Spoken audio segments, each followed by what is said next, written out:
It's time for Security Now. Steve Gibson is here with news of a passkey bypass. Yikes. We'll also talk about problems Cloudflare had with its DNS provider and explain what happened. Russia really clamps down on internet usage, and some advice if you're planning to travel to China or frankly anywhere. Stay tuned. Security Now is next. Podcasts you love from people you trust. This is TWiT. This is Security Now with Steve Gibson, episode 1035, recorded Tuesday, July 22nd, 2025. Cloudflare's 1.1.1.1 outage. It's time for Security Now, the show where we cover your security and your privacy online. We talk about all the exciting stuff happening in the world with this guy right here, Mr. Steve Gibson, a show we wait all Tuesday for. Hello, Mr. Steve Areno. All Tuesday? Oh, all week for Tuesday. No, okay, there we go. That's better. From the end of the previous show. I wait all day for this show. That's right. You're busy all morning before this show. No, I do look forward to it all week because you always find some interesting stuff. In fact, this week I even sent you some things. I don't know if you used them, but I sent you some things to talk about. You did, and they're going to need. I've been aware of homomorphic encryption for quite a while. I'm sure you're the first person to ever mention it in my presence. But mind scrambling technology. The fact that you're able to operate on data without decrypting it, that's crazy. And the ultimate in privacy. Yeah. But we're not there yet because it's computationally a little intensive. Does keep its secrets, yes. Yeah. Actually, a number of our listeners, like in a flurry, sent me news of today's topic, which is it. And what's really interesting, Leo, is this occurred during the hour, the latter part of the hour, exactly during last week's podcast recording. Oh, interesting. Which is that due to someone tripping over a cord at Cloudflare headquarters, their famous 1.1.1.1 DNS server service disappeared for an hour globally. So what happened? How does that happen? We're going to have fun talking about that today. Cloudflare's 1.1.1.1 outage. For Security Now, number 1035 for this July 22nd. But we got a bunch of other fun stuff to talk about. We've got an active attack successfully bypassing all passkey protections, as in, the FIDO2 passkey. Ransomware attacks just keep coming. Cloudflare capitulates to the MPA, the Motion Pictures Association, and starts blocking, which they've resisted strongly until now, on the whole net neutrality side. Also, we're going to look at, actually, in two different instances, this issue of age verification, which turns out to be, for some reason, my main focus. I guess I just see this as like a huge need, an obvious need, and it's like the industry's been caught flat-footed because we have no way to do that, and I don't see how we can do it for no cost, which is upsetting because it sort of democratizes the internet, which everyone's been fighting to keep open.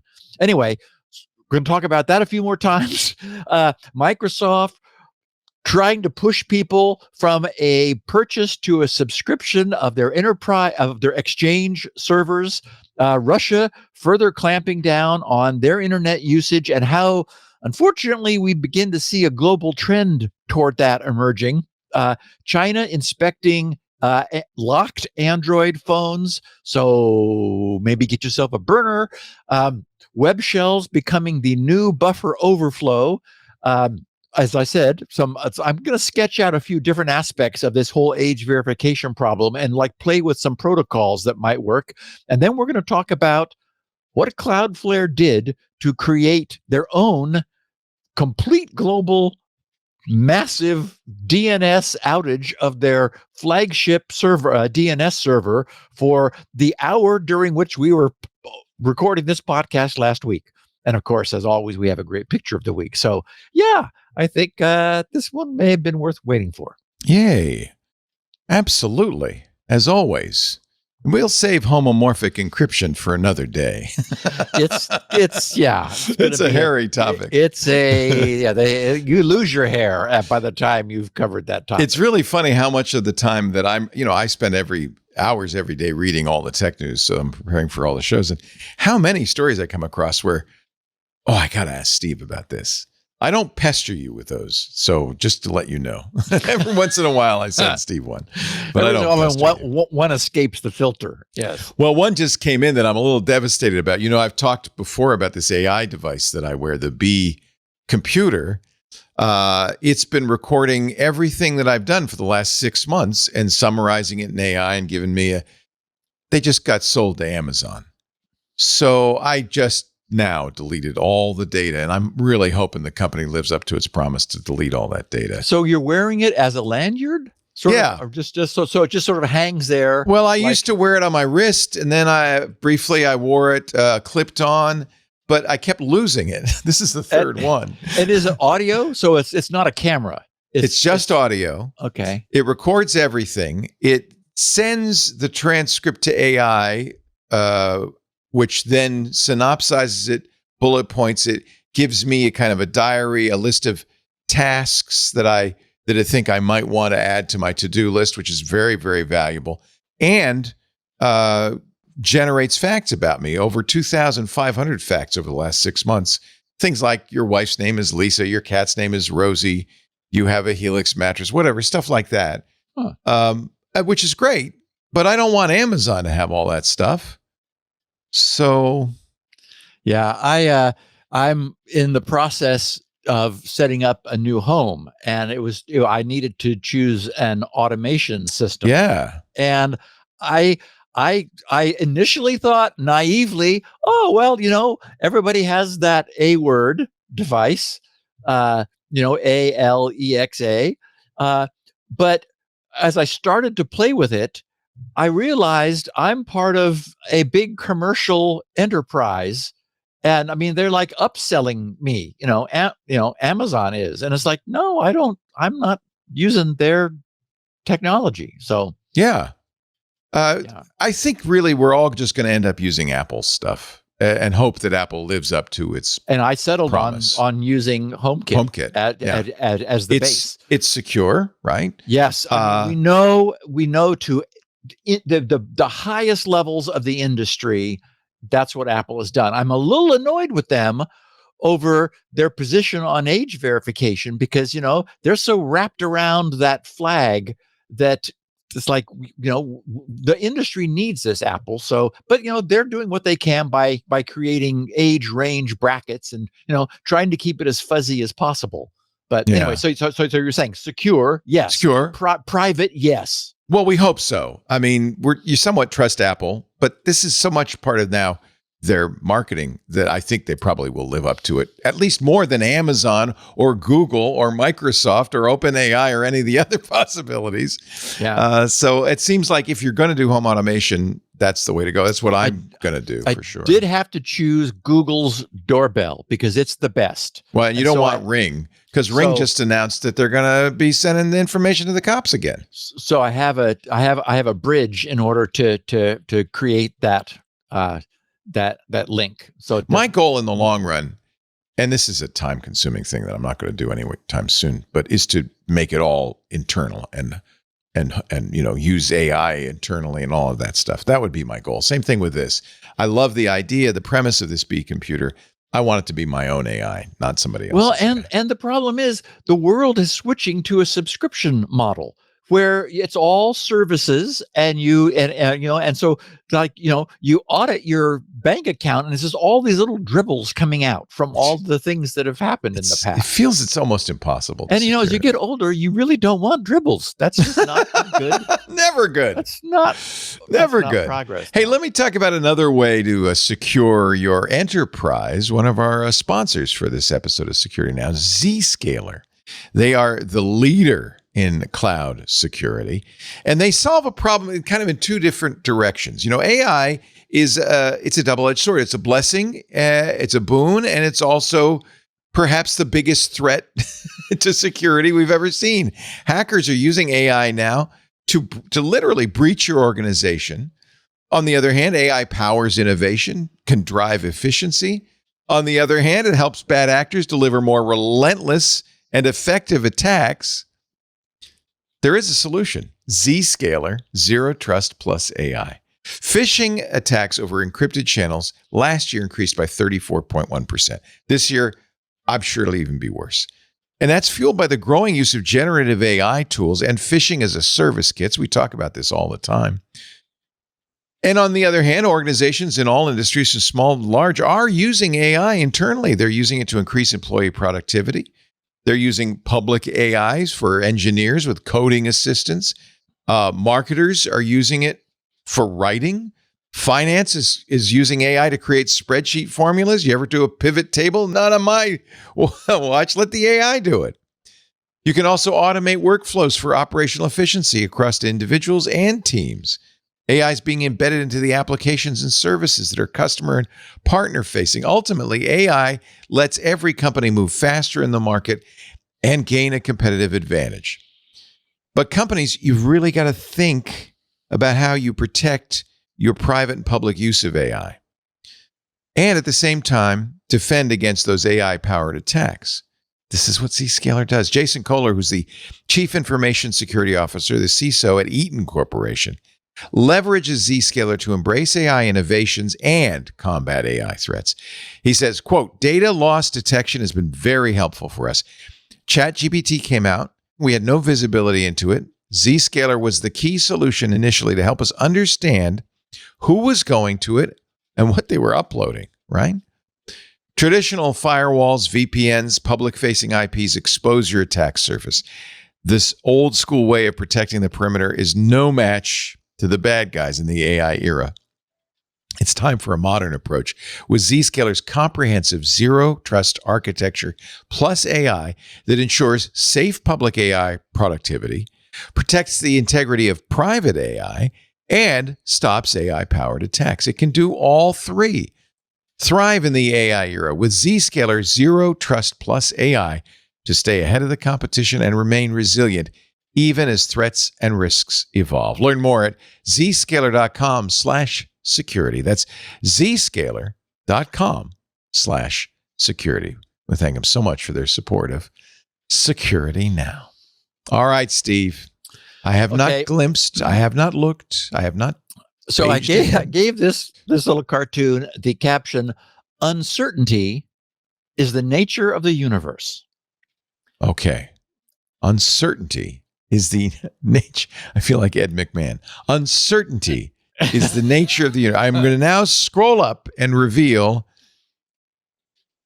That's a cute little cartoon. And it's interesting that the Heisenberg uncertainty principle is now so well known that you could actually do a New Yorker cartoon with this. And it would, yes, it would work. And yes. people would get it. Yes. So we have a kind of a professor-looking guy staring at the map on the wall, trying to figure out, where he's trying to go. He is standing. We know this because it says above the map.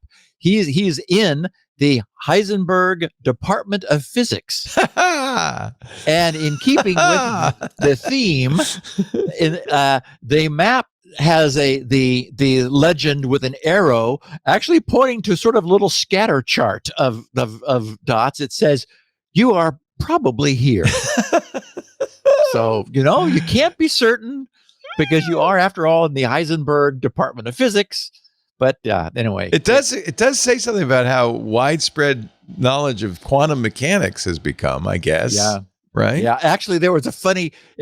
I finished, and I'll talk about this a little bit later. I finished Project Hail Mary last night, and there was Rereading it. We should say my rereading reread it. of Yeah, yes, yeah. and there was one point where, and I have to be careful not to do any spoilers. Although the book is, I mean, anyone who's been following the podcast and listening to us and so forth is probably well aware of it. But there was a point where there was a technology exchange, and our main character, Dr. Grace, sort of commented that to the person receiving the human store of knowledge, that they're going to be really happy with everything they have received from humanity until they get to the bit about quantum physics.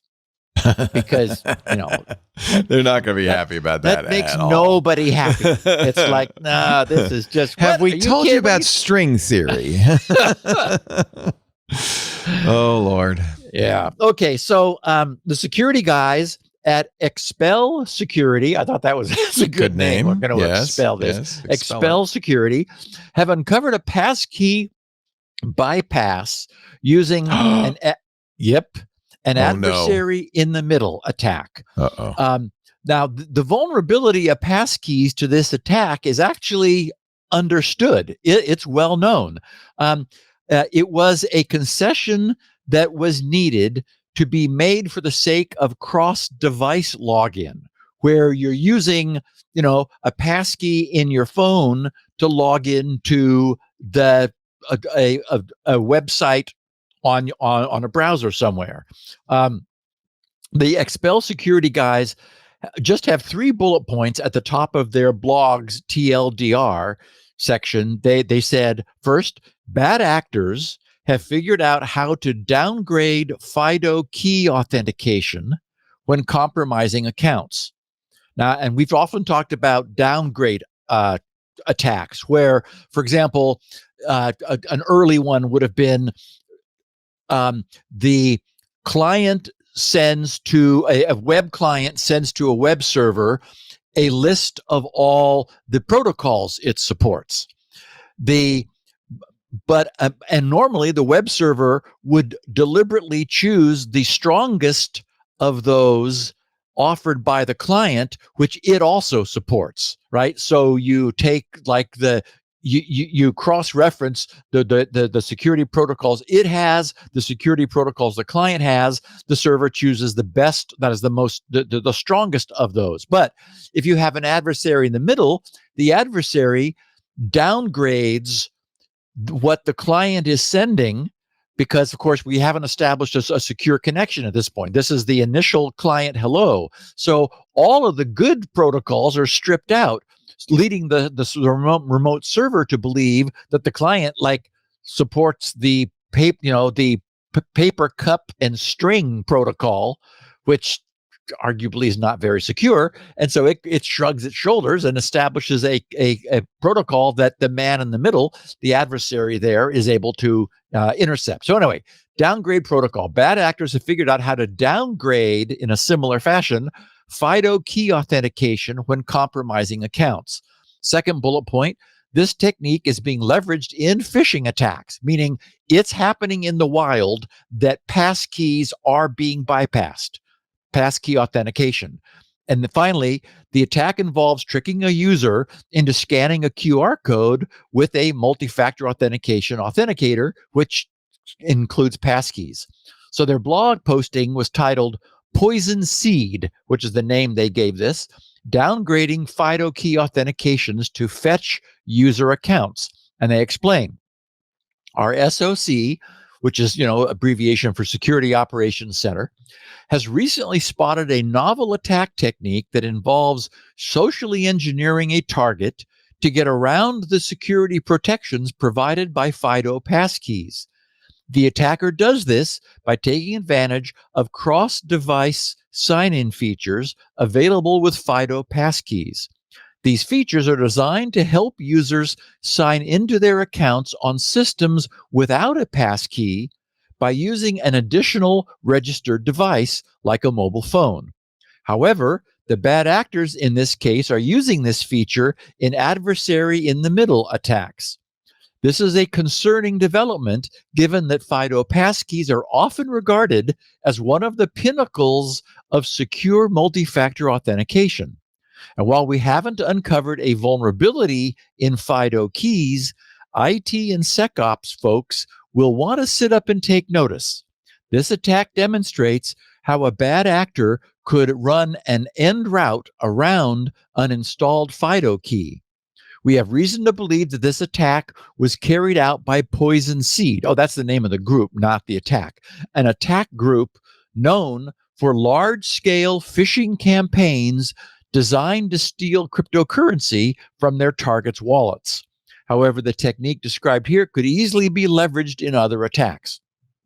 And then they take us through the details of the attack by explaining. They said the attack started with and this is one that actually one of their client accounts was hit by, so they were able to get in there and reverse engineer what happened. They said the attack started with a phishing email sent to several employees at the company.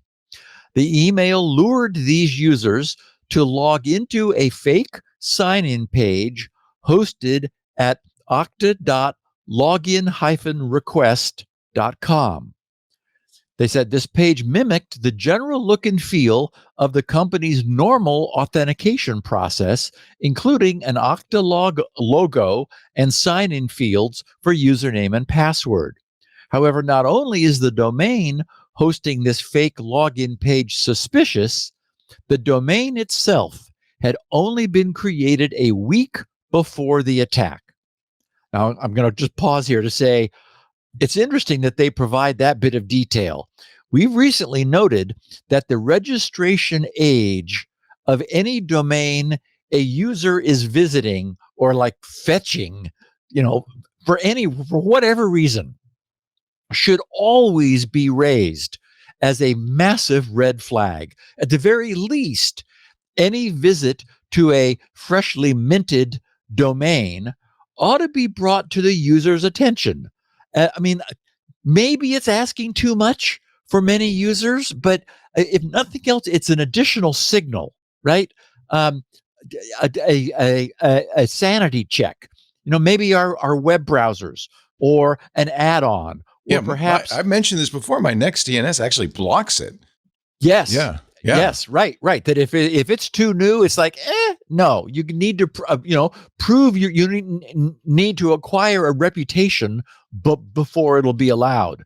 So, as I wrote here, highly security conscious DNS resolvers like NextDNS should be checking the age of any domain names being resolved before they're visited. Or perhaps, maybe the page should be displayed. What I was thinking in terms of the browser, the page could be displayed and the user could begin filling out any forms while the reputation is checked in the background, and the form submit function would only be unlocked once a domain reputation, including the domain's age, passed scrutiny. A user could always bypass such a block, but bringing to this to their attention and saying, just so you know, you're submitting this to a domain that's only a week old. So does that surprise you? If so, don't proceed. So anyway, I think, somehow, except in your case, Leo, I'm glad that NextDNS does this, because this is the kind of thing that responsible DNS providers ought to offer, at least as an option. Anyway, so they said both this domain and the AWS-US3-manageprod.com domain the user is redirected to if they enter their credentials are hosted by Cloudflare. They said leveraging reputable services like Cloudflare, this is not Cloudflare's fault, right? They're just the hosting provider, can make phishing scams appear more trustworthy, potentially lulling visitors into a false sense of security. They said the targeted user, in this case, had a FIDO key registered to secure their account.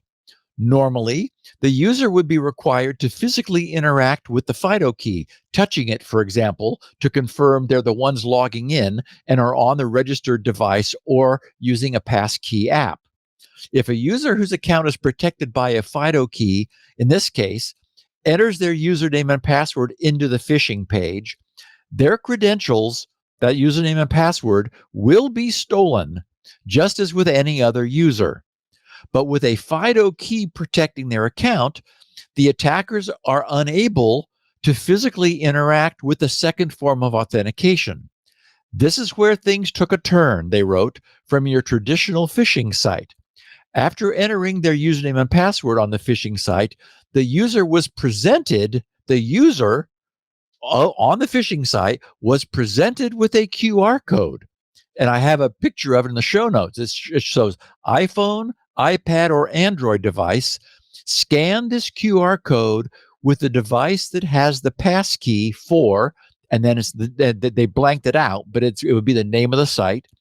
This request comes from the app mstsc.exe by Microsoft Corporation.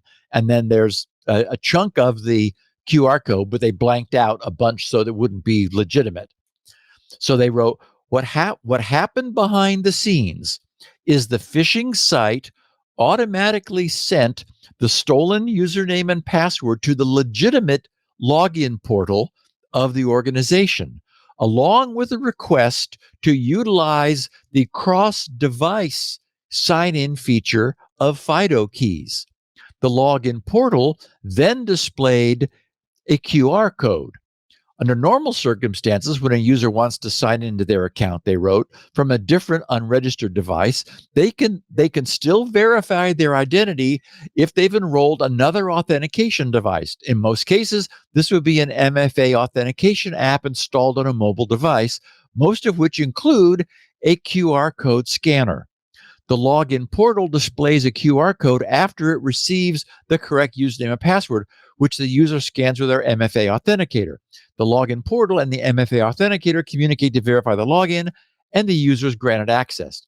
In the case of this attack, the bad actors have entered the correct username and password, which they got from the user entering it into the phishing page, requested cross-device sign-in. The login portal, the legitimate login portal, displays a QR code, which the phishing site immediately captures and relays back to the user on the fake site. The user scans it with their MFA authenticator. The login portal and the MFA authenticator communicate, and the attackers are in. In other words, it is a traditional phishing style attacker in the middle, man in the middle interception, which also includes the optically communicated QR code with the passkey authenticator. The bad guys capture that and they log in as the user. They said this process, while seemingly complicated, effectively neutralizes any protections that a FIDO key grants and gives the attackers access to the compromised user's account, including access to any application, sensitive documents, and tools such access provides. And of course, Squirrel was not vulnerable to this. Well, it's an acknowledged weakness of any cross-device authentication. Squirrel had this weakness. I went to extreme lengths to eliminate this possibility from any same device authentication. If you used Squirrel's on-device app, which was available for all platforms, then any possible man in the middle was excluded because the user's browser connected to the local Squirrel client, which performed the authentication. It then received the logged in URL, that is the Squirrel client received the logged in URL, which it forwarded to the user's browser. So that explicitly cut out any man in the middle. They were never able to obtain that logged in URL. But this protection depends upon having a link between the user's browser and the authenticator. and that's not available for typical cross-device authentication. The device is able to see the QR code, but there's no way for the device to get a secret back to the user's browser. So it authenticates to the site, which then authenticates the browser session, which is logged into the site, which in this case is the phishers, the phishing session, not the phished user session. So I wanted to share this with everyone so that this danger would be very clear. Passkeys are a huge step forward, and they can prevent many other forms of abuse. If not, maybe it's all other forms, except real, wanton negligence. But a determined attacker in the middle that's able to engineer a spoofed phishing attack and convince a user to enter their valid username and password into a site, then intercept and forward their QR code for a cross-device passkey authentication, can still get themselves authenticated, even with passkey protected authentication. So, all the other things that can go wrong with usernames and passwords, passkeys resolve. But it's that cross-device authentication which is still the Achilles heel, which is why you really do want to put passkeys into the device where you're doing the authentication. The cross-device can be useful for bootstrapping, and as we know, the good news is the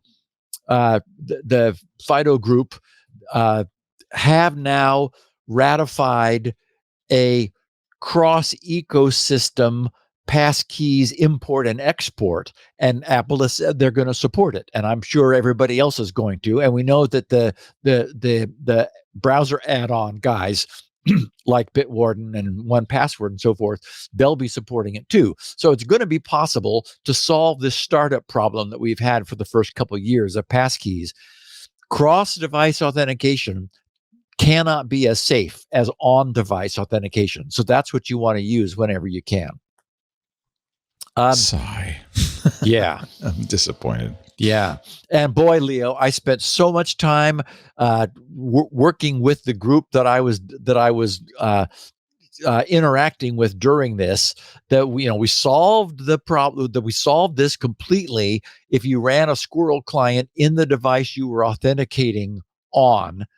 But there was just no way to, if you had a camera on the machine with the browser, then the URL received, the authenticated URL could have been displayed as a QR code on your phone, which you would then show to your browser, to the camera that the browser had, and that could link back. So, there were some clunky ways to do it. If you had NFC, or if you had common Wi-Fi, or if you had Bluetooth, but all of those things are very messy. They're just not, zero configuration solutions. And what you really want is not to have this raise the bar of complexity to a level where people are like, I don't understand what's happening. I'm just going to use my username because this is too, and it's of course failure prone too. The more other communication channels you need to have, the greater chance for one of them failing. So, or getting hacked again. So, yeah, still have a problem. Yeah.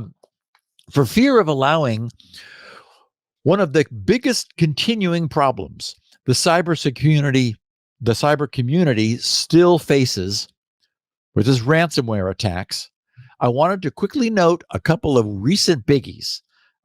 South Korea's largest insurance company, Seoul Guarantee Insurance, got hit by ransomware last Monday. The incident has severely disrupted the company's operations, and the company has been issuing handwritten loan guarantees to customers all week as it works to restore its affected systems. And this is the third major South Korean company to experience severe business disruptions this year due to cyber attacks. The country's largest telecom and its largest online bookstore both suffered similar disruptions. Also, the grocery distributor United Natural Foods has announced that they expect to lose up to $400 million in sales this year following a ransomware attack last month, which took multiple systems offline for days. That downtime affected their ability to fulfill and distribute customer orders. Meanwhile, Australian airline Qantas, the big famous Australian airline, obtained this is odd, obtained an injunction to prevent individuals and organizations from using or publishing data stolen from them in a recent ransomware attack. Okay, that's a new one. Since when do some foreign bad actors care about an Australian court order? The injunction suggests that the company is not willing to pay the ransom and is therefore expecting the hackers to leak the data, or maybe they just want to protect themselves from that leakage in any event. But it's difficult to see what they expect to gain. Like, okay, we've got an injunction to prevent anyone from using the data that's been stolen from us, except that criminals stole it from you. And I don't think the criminals care if you have an injunction against them, in Russia or wherever they may be. So anyway, I just want to keep everybody aware that it's business as usual, unfortunately, in the cyber attack and ransomware world. As we've noted before, there's not even any sign that we are making any progress and improving our effective security. It's just, this is now like a steady state, constant background pain that companies that are online are suffering when bad guys get in. And, as we've talked about it before, right? Employees, unfortunately, in large organizations are the weakest link. As far back as that Sony advanced persistent threat hack, what was it, 15 years ago or something? I said, I sure wouldn't want that responsibility of having every employee never make a mistake, never make the mistake of clicking on a link in email. How do you do that? The problem is it still is a weakness, right? It's an effective problem. Wow. In what's being called a significant turn of events, Cloudflare appears to have changed their long-standing policy of enforcing total net neutrality, at least within the UK. The Torrent Freak site, which covers these sorts of net neutrality related events, because that's kind of their focus in general, writes, Cloudflare has become the first internet intermediary beyond local residential ISPs to block access to pirate sites in the UK. Users attempting to access certain pirate sites are greeted with Cloudflare's error 451, unavailable for legal reasons. Oh, intercept page. That's weird. Yeah. There actually is error. HTTP 451 is it's a new on me. New to me. We all know the 404, right? There's a 451 unavailable for legal reasons is an official IETF error return. So they wrote, in theory, ISP blocking should prevent UK users from even seeing this notice, but a combination of Cloudflare's blocking mechanism and choices made by some VPN users results in a piracy dead end. Okay, so just to clarify what they mean when they write ISP blocking should prevent UK users from even seeing this notice, what they mean is that since ISPs are the entity that connects UK users to the internet, ISP blocking should prevent users from ever even being able to connect to a pirate website. That is, Cloudflare is the host of these pirate sites.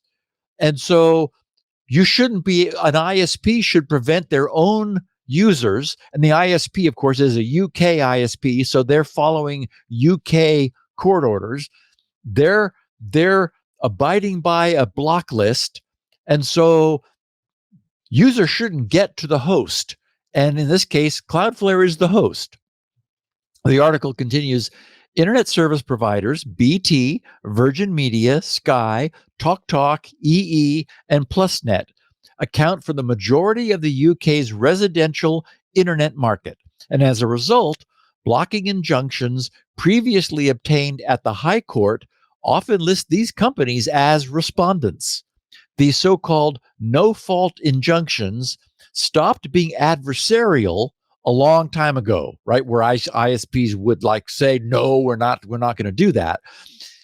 Torrent Freak wrote that ISPs indicate in advance they will not contest a blocking order against various pirate sites. And typically that's good enough for the court to then issue an order with which they subsequently comply. So everybody's just getting along with this now. They wrote, for more than 15 years, this has led to blocking being carried out as close to users, meaning their ISP, the so-called last mile, as possible, with ISPs' individual blocking measures doing the heavy lifting. A new wave of blocking targeting around 200 pirate site domains came into force last Monday, the 14th. But with the unexpected involvement, they wrote, of a significant new player. In the latest wave of blocking that came into force, close to 200 pirate domains requested by the Motion Picture Association were added to what was already one of the longest pirate site blocking lists in the world. The big change is the unexpected involvement of Cloudflare, which for some users attempting to access the domains added yesterday displays the following notice. And I've got it here in the show notes. It's a big error HTTP 451 with a time code, date and time. We now know what that is.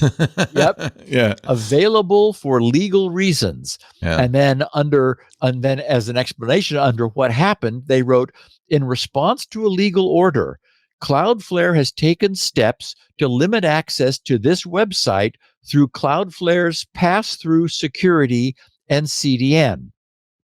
Services within the United Kingdom, and CDN services within the United Kingdom.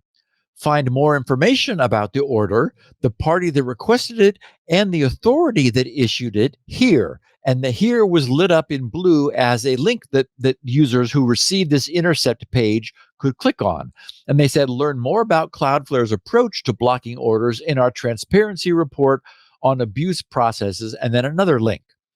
So when we've previously covered this issue and we've applauded Cloudflare's adamant pro-net neutrality stance, we've cited Cloudflare's formal policy statement about this. And this may sound familiar to our listeners because it reads, because this is Cloudflare speaking, because Cloudflare cannot remove content, or because Cloudflare cannot remove content it does not host, other service providers are better positioned to address these issues. Among other things, any blocking by Cloudflare is of limited effectiveness, as a website will be accessible if it stops using Cloudflare's network. Cloudflare, therefore, regularly pushes back against attempts to seek blocking orders. So the point they're making here is that they're sort of deflecting. They're saying if an ISP, they're saying users, local ISPs are the correct and better place for blocking enforcement, because if a pirate relocated from Cloudflare to anywhere else, well, the ISP would still block their domain. It doesn't matter who's hosting their domain, the domain is blocked. So Cloudflare is saying, whereas if you tell Cloudflare to block a domain, well, they can move to a different host where the domain would not be blocked. So this has always been Cloudflare's formal position. They're saying, Don't ask us to take responsibility for the content we're hosting because there are many other hosting providers. So Torrent Freak explains, Cloudflare notes that it may take steps to comply with valid orders if, among other things, that is in this new HTTP 451 intercept page, if, among other things, quote, principles relating to proportionality, due process, and transparency are upheld. They wrote, whether Cloudflare pushed back here isn't clear, but the information made available, turns out, falls well short of that promised in the error 451 notice. That is, Torrent Freak followed those links and felt very unsatisfied by the disclosure that Cloudflare was offering by those links. They said, with no central repository for blocking orders and no legal requirement to share details of injunctions with the public, transparency in the UK is mostly left to chance. Some orders make their way online, but there's no guarantee. For those interested in finding out more about the order affecting Cloudflare, the company provides a link which promises to reveal, quote, the party that requested it and the authority that issued it. The link directs to the Lumen database, which publishes information effectively donated by companies such as Google and Cloudflare for the purpose of improving transparency. But in this case, there's no indication of who requested the blocking order or the authority that issued it. However, from experience, we know that the request was made by the studios of the Motion Picture Association, and for the same reason, the High Court in London was the issuing authority. To the general public, the information is just a short list of domains. If it wasn't for the efforts of Lumen, Google, and Cloudflare volunteering, the situation would be significantly less clear than that.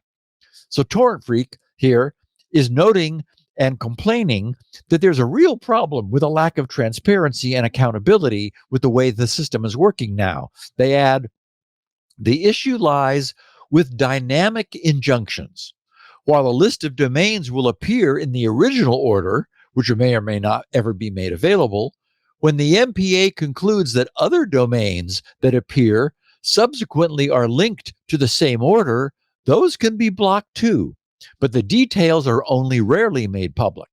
From information obtained independently, one candidate is an original order obtained in December of 2022, which requested blocking of domains with well-known pirate brands, including 123 Movies, F Movies, Soap Today, Hurrah-Watch, and S-Flix, and Onion Play. And they finished, what's odd is that the notice linked from Cloudflare doesn't directly concern Cloudflare. The studio sent the notice to Google after Google agreed to voluntarily remove those domains from its search indexes if it was provided with a copy of relevant court orders. Notices like these were supplied and the domains were de-indexed, and the practice has continued ever since. That raises questions about the nature of Cloudflare's involvement here and why it links to the order sent to Google. Notices sent to Cloudflare are usually submitted to Lumen by Cloudflare itself. That doesn't appear to be the case here. So they're just sort of generically unsatisfied with Cloudflare's lack of transparency. Maybe just that this all happened very quickly. It's, again, we don't know what's going on, but what's interesting is that Cloudflare is now putting up HTTP, 451 responses saying and blocking their own clients, access to their own clients.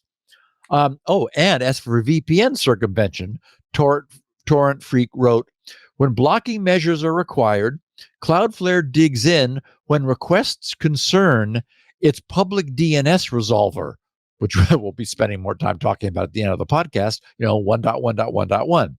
They wrote, to achieve a similar effect, Cloudflare uses another technique instead. Okay, so I assume they mean that Cloudflare still adamantly refuses to muck up their master public DNS resolvers with filters. And thank God for that. Yeah, rightly so. Yes. We've seen horrible things happen in the past when the international soccer broadcasters blocked the DNS. It screwed up everything. Yes, we need a strong universal DNS resolver that is not subject to the whims and needs of any particular industry or government. And by the way, Cloudflare does offer 1.1.1.2 and 1.1.1.3, which are .2 is family friendly filtering, one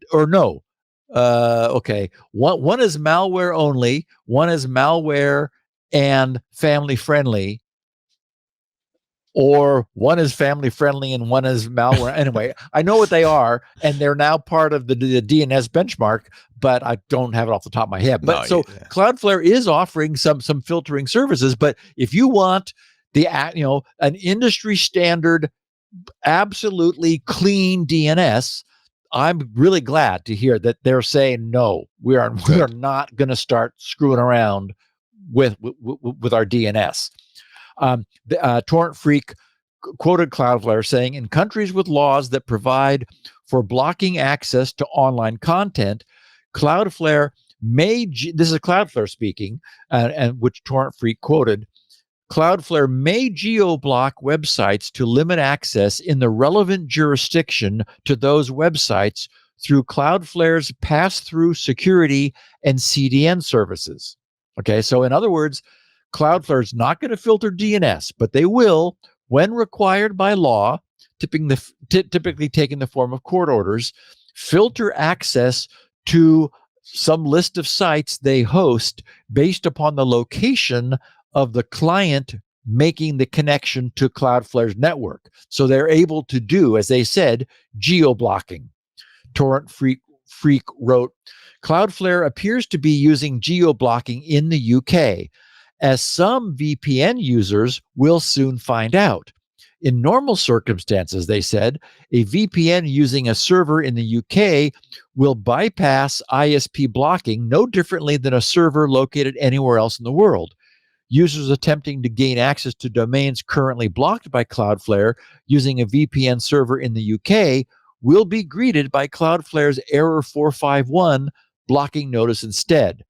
So what they're saying here is that whereas in the past, basically any VPN would have been useful in jumping past that a user's local ISP's block, and it didn't matter where the VPN was terminated by its server. Now that Cloudflare is implementing UK-wide geo-blocking of content above and beyond what ISPs may also be doing, any UK-based VPN users will need to be sure that they're terminating their VPNs at servers outside the UK, which would not then be blocked by Cloudflare, and that would have not been previously necessary when only their ISP was doing the blocking. And they concluded by noting that the scale of this blocking appears to be large, writing, checking through the new domains blocked on the 14th, something else becomes apparent. They appear in multiple blocking orders, not just the ones highlighted in their article. They said, we're unable to check all 200 domains, but at least potentially hundreds or even thousands of domains could be involved. And that may actually be a very good thing. I thought, what? Okay. They said domains blocked by Sky, BPI, and others don't appear to be affected, at least as far as we can determine. All relate to sites targeted by the MPA, and the majority, if not all, trigger malware warnings of a very serious kind, either immediately upon visiting the sites or shortly after. At least in the short term, if Cloudflare is blocking a domain in the UK, moving on is strongly advised.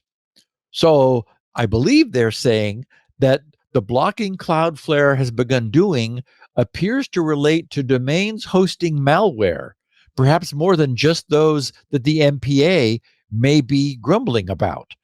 So I could then see where Cloudflare is like 100% behind, blocking of malicious websites or access to them. That seems like a lower bar than getting into an argument over copyrights. So whatever the case, it appears that Cloudflare is simply doing, they're abiding by the law, by the law, as they're required to, if they're going to operate in the UK. Although it's a little sad or disappointing because I'm such a Cloudflare fanboy overall. The evidence is that Cloudflare doesn't seem to be explaining very clearly exactly what they're doing and why. At least not in the notice that Torrent Freak pulled up and looked at that they received last week. Maybe it just happened. They're in a tough business. I mean, Yes. They're really in a tough situation. Yes, and I'll be talking a little bit more about this later, but we're seeing more and more of this where governments are increasingly mucking around in what used to be just a hands-off, fully democratized internet. That's only because it was under the radar. I mean, as soon as it became mainstream, they said, we got to control this. Yep, that's exactly what I conclude, Leo, is that we were all having fun before it mattered. Exactly. This portion of Security Now brought to you by OnePassword. Love these guys. This was kind of a stunning stat. Over half of IT professionals, these guys who secure your business, say that securing SaaS apps is their biggest challenge. With the growing problem of SaaS sprawl and shadow IT, it's not hard to see why. Thankfully, there's a solution. Trelica by OnePassword.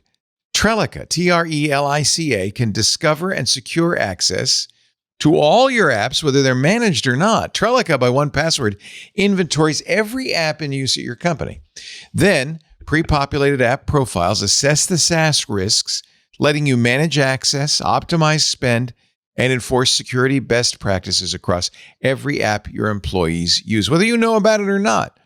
But now you will know about it, right? You'll be able to manage shadow IT. Oh, it also lets you securely onboard and offboard employees and meet compliance goals. So it really is a great tool. Trelica by OnePassword provides a complete solution for SaaS access and governance. And it's just one of the ways that extended access management for OnePassword helps teams strengthen compliance and security. OnePassword's award-winning password manager is trusted by millions of users and over 150,000 businesses from IBM to Slack. And now they're securing more than just passwords with OnePassword Extended Access Management. OnePassword is ISO 27001 certified with regular third-party audits and the industry's largest bug bounty. OnePassword exceeds the standards set by various authorities and is a leader in security. So take the first step to better security for your team by securing credentials and protecting every application, even unmanaged shadow IT. Learn more at onepassword.com/security now. That's onepassword.com/security now, all lowercase. Thank you, OnePassword, for supporting Security Now and the good work Steve Gibson's doing here, kind of similar to what you're doing with OnePassword Extended Access. Now back to Mr. Gibson. So the heat surrounding internet user age verification continues to increase. I'm encountering an increasing level of pressure in just more and more in the various news items that I survey. For example, last Thursday, Roblox posted an update which included this under the headline age estimation. They said Roblox is investing an age, and I think they meant investigating or investing in, not clear, an age estimation technology to help deliver tailored and developmentally appropriate experiences while aiming to protect its community from those who might seek to do harm. To add contacts as a trusted connection, users must be 13 and over and confirm their age using a video selfie, which is analyzed against a large, diverse data set to estimate their age. Matt Kaufman, Roblox chief safety officer, said, quote, "We know teens want more freedom to chat more freely with their friends. We believe that unfiltered chat should only be made available to users who have been age checked, which is why we're using new age estimation tools to unlock access to trusted connections for those 13 and over. We believe this additional freedom to chat more openly will reduce the incentive for teens to move interactions off platform where they may be exposed to greater risk," unquote. So, okay, you know how, I don't know, subject to maybe tampering or spoofing or whatever, facial recognition can be, trying to guess someone's age.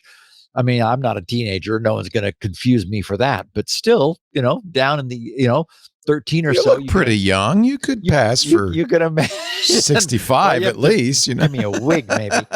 Yeah. So, okay, there's that. Steam reports that they're being pressured, you'll pardon the pun, over some of their content by the payment processors, believe it or not, that they use.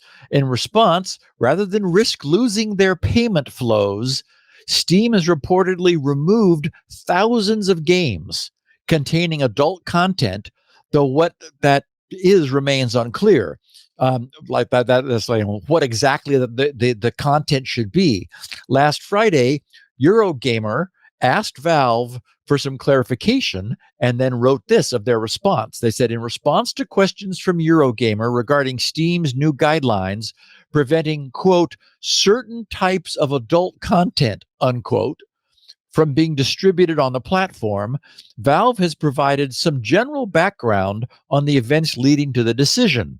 A Valve spokesperson told Eurogamer, quote, we were recently notified that certain games on Steam may violate the rules and standards set forth by our payment processors and their related card networks and banks.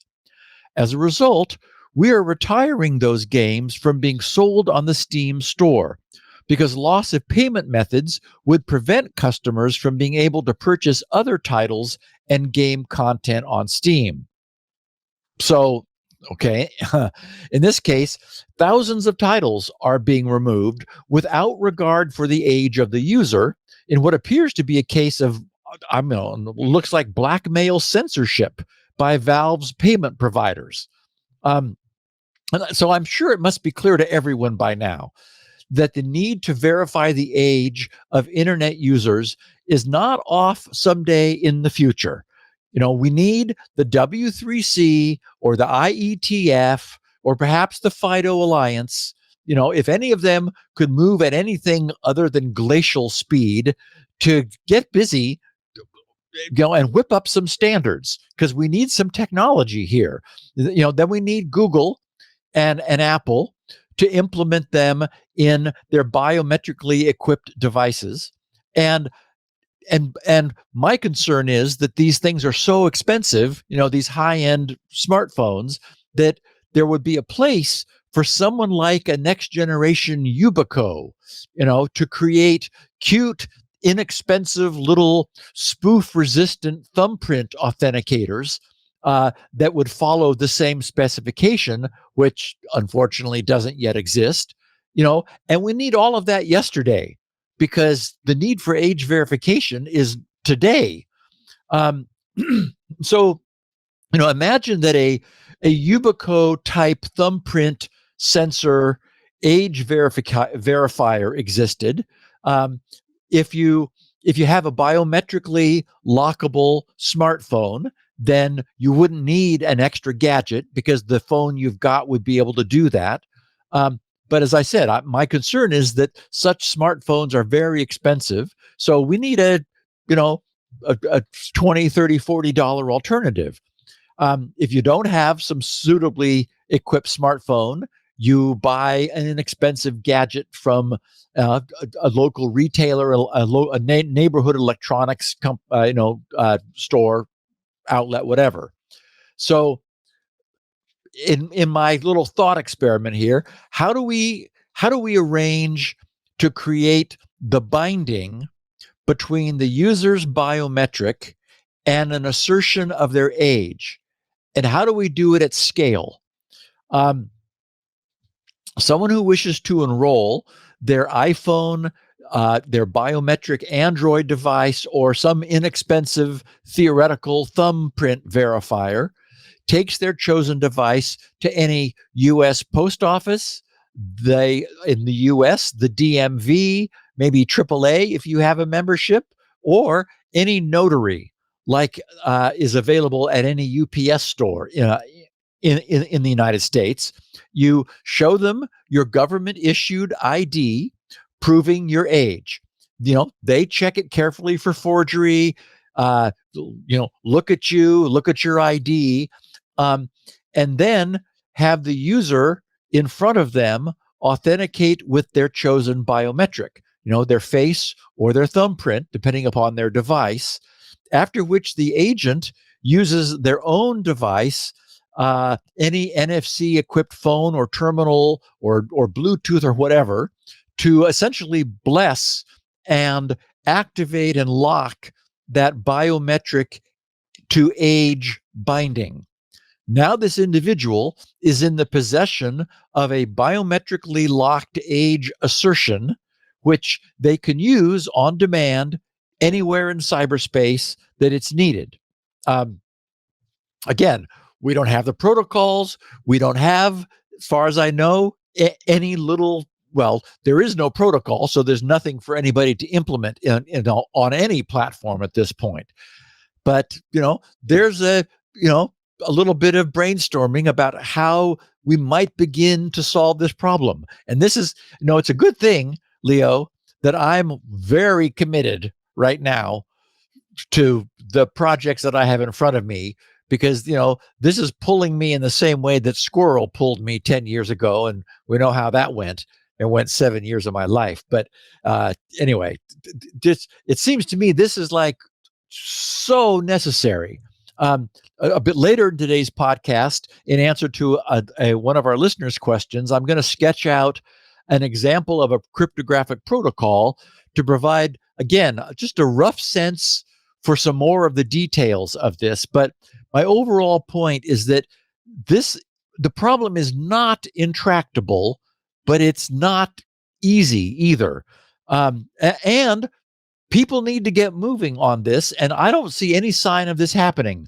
Even though Yubico's founder, Stina Ahrensfard, has moved on to other passions, I dropped her a note yesterday as I was writing this. She's the perfect kind of person to shake things up and get the industry's attention and get this moving. I did get email back from her. I found it waiting for me this morning, saying that she does have she's established a nonprofit, which is, it doesn't seem focused on age, but she's still on the identity crusade. She did, I did tell her about my concern over the need for some sort of workable, privacy respecting age verification.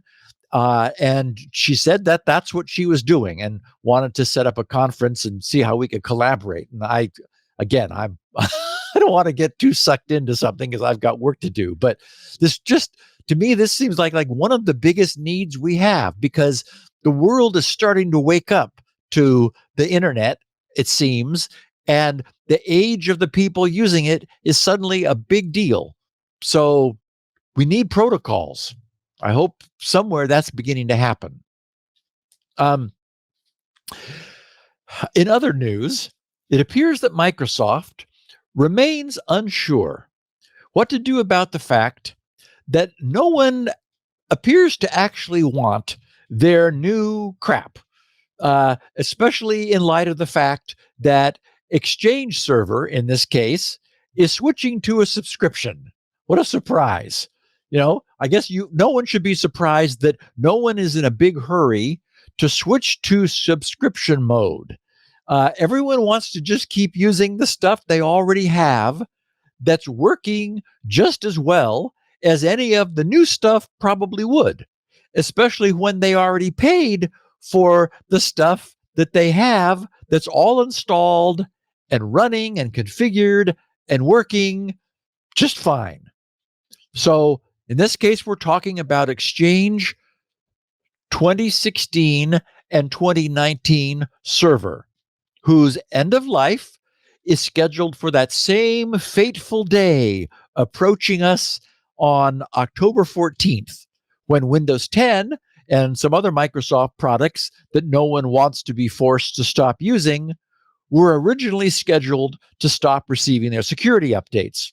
But because users of Exchange Server are not just some rando consumers, anyone who has so far refused to jump at the opportunity to switch to their marvelous new pay-as-you-go subscription plan for Exchange Server is going to need to pay up. And Microsoft says, that's it. We're serious this time. No, really, no kidding. This is it. You're actually going to have to, do this. They actually wrote, don't even bother asking for more. So last Tuesday's Exchange team blog posting under the headline, announcing Exchange 2016-2019 extended security update program. They wrote, with both Exchange 2016 and 2019 going out of support in October 2025, we've heard, I bet they have, we've heard from some of our customers that they've started their migrations to Exchange Subscription Edition. Literally, it's SE for Exchange Subscription Edition, but might need a few extra months of security updates for their Exchange 2016-2019 servers while they're finalizing their migrations. We are announcing that we now have a solution for such customers starting on August 1st, 2025.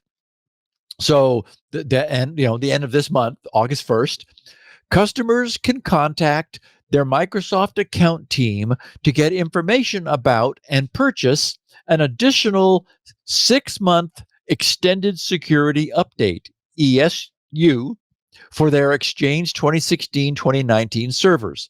Your account teams will have information related to per server cost and additional details on how to purchase and receive ESUs starting August 1st, 2025. Now, logic would suggest, that the stay right where I am for the next 6 months plan will cost more than the, that subscription sounds great, sign me up plan. And no one ever accused Microsoft of leaving any money on the table. So it will almost certainly cost those foot draggers more than getting on with the new plan. Microsoft continued writing, so what does this mean? They said, first, this ESU is not an extension of the support lifecycle. And they said Microsoft Lifecycle Policy, Microsoft Learn for Exchange 2016-2019.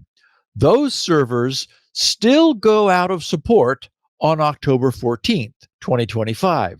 And you will not be able to open support cases for them unless directly related to an issue with a SU released to ESU. That is a service update released to ESU customers during the ESU period.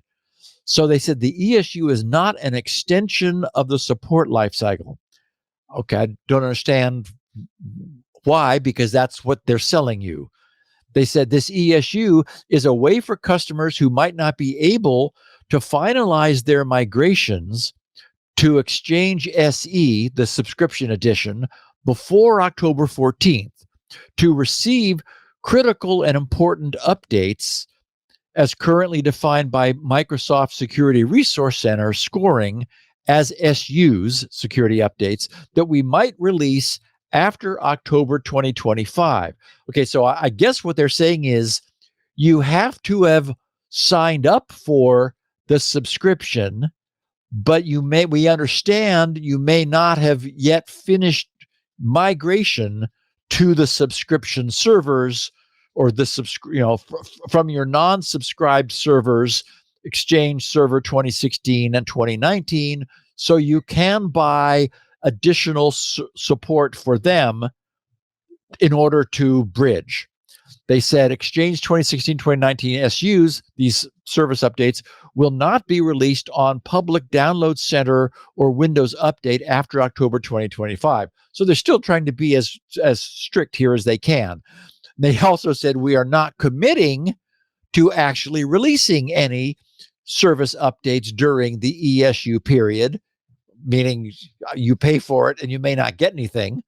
They said Exchange Server does not necessarily receive security updates every month on Patch Tuesday, as security updates are released only if there are critical or important security product changes. Therefore, if there are no SUs that we need to release during the time of ESU, there will be no such updates provided. We will, however, confirm with ESU participants each Patch Tuesday whether an SU was provided or not. This ESU will be valid, they said, for 6 months only through April 14th, 2026. And they wrote, this period will not be extended past April 2026. You do not need to ask. So anyway, that's the story. If you are an enterprise, you're not going to be ready by October 14th to stop receiving any security updates for your existing Exchange 2016-2019 servers, then you can buy any that may occur. I wonder if you could wait to see if any occur and then buy them then. I don't know. Anyway, they finished explaining. They said customers using Exchange 2019 should in place upgrade to Exchange SE quickly and switch to the Exchange SE Modern Lifecycle Policy, meaning, yes, the Modern Lifecycle Policy, also known as the will no longer allow you to purchase it. In these modern times, you now keep paying for it forever. So anyway, for what it's worth, the wonder and clever folks over at Zero Patch, it's numeric 0, patch.com. The Zero Patch guys do provide patches for Exchange Server, and they do so on very reasonable terms.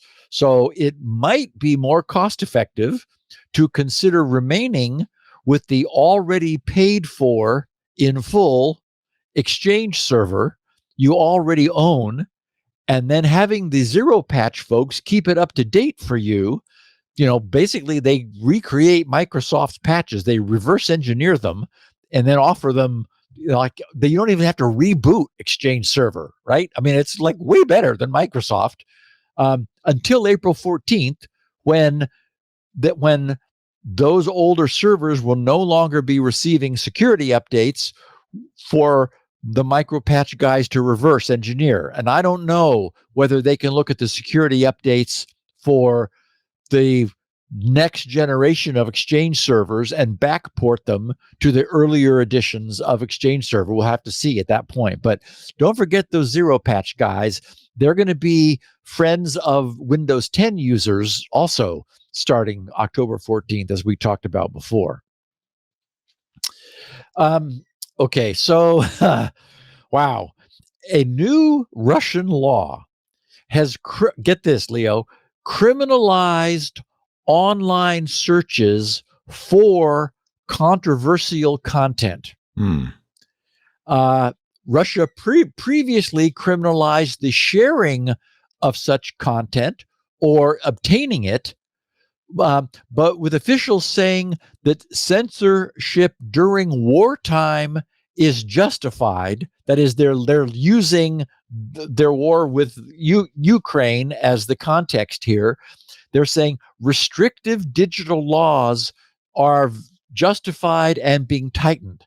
The Washington Post reported this on this last Thursday, writing Russian lawmakers passed controversial legislation Thursday, meaning last Thursday, that would dramatically expand the government's ability to punish internet users, not for sharing forbidden content, but for simply looking it up.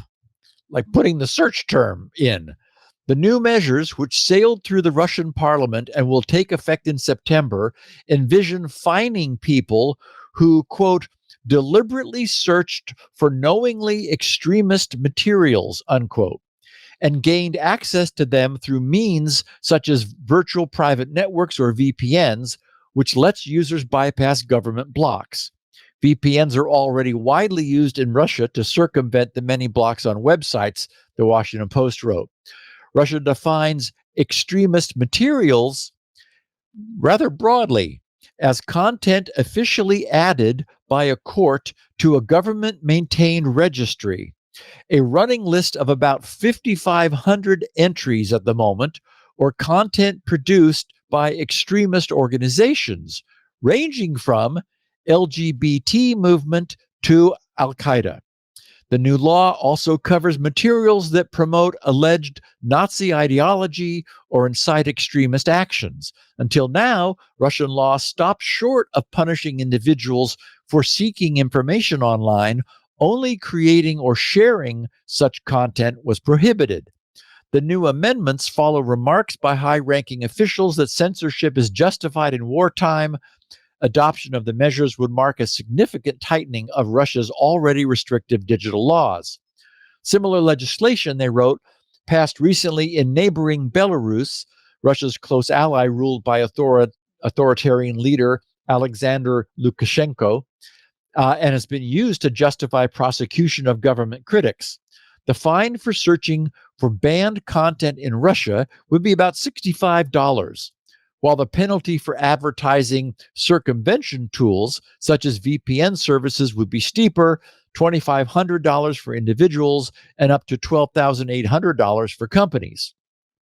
Sarkis Darbinian, an internet freedom activist whom the Russian authorities have labeled a foreign agent, said, the fines imposed for searching for extremist materials in this iteration may be minor, but this can be grounds for detention, pressure, or a pretext to be escorted to the police station. I am most afraid that in the next iteration, administrative fines will turn into criminal cases. Previously, the most significant expansion of Russia's restrictions on internet use and freedom of speech occurred shortly after the February 2022 full-scale invasion of Ukraine, when sweeping laws criminalized the spread of so-called fake news and discrediting the Russian military.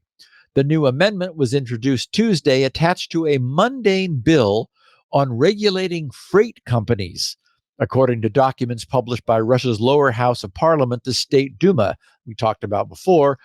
Net Freedoms, an advocacy group, said in a statement, lawmakers have repeatedly used this cunning tactic of quietly inserting repressive measures into dormant, previously introduced bills. It allows them to accelerate the legislative process, moving through the second and third readings in a single day, and to avoid public scrutiny. On Wednesday, as news of the censorship amendment sparked widespread concern in Russian media, lawmakers pushing the bill sought to downplay fears that citizens would be penalized for browsing the web. Senator Artem Shikin, one of the bill's authors, told state-controlled news agencies that the new measures are not intended to punish individuals for accessing prohibited websites using VPNs, reading Facebook, or scrolling through Instagram. Shikin said, does not constitute an administrative offense. The main focus is on regulating providers. He said there's no plan for mass punishment of users. He claimed that liability would only attach in cases of knowingly searching for and accessing content officially designated as extremist by a court and added to a Ministry of Justice blacklist.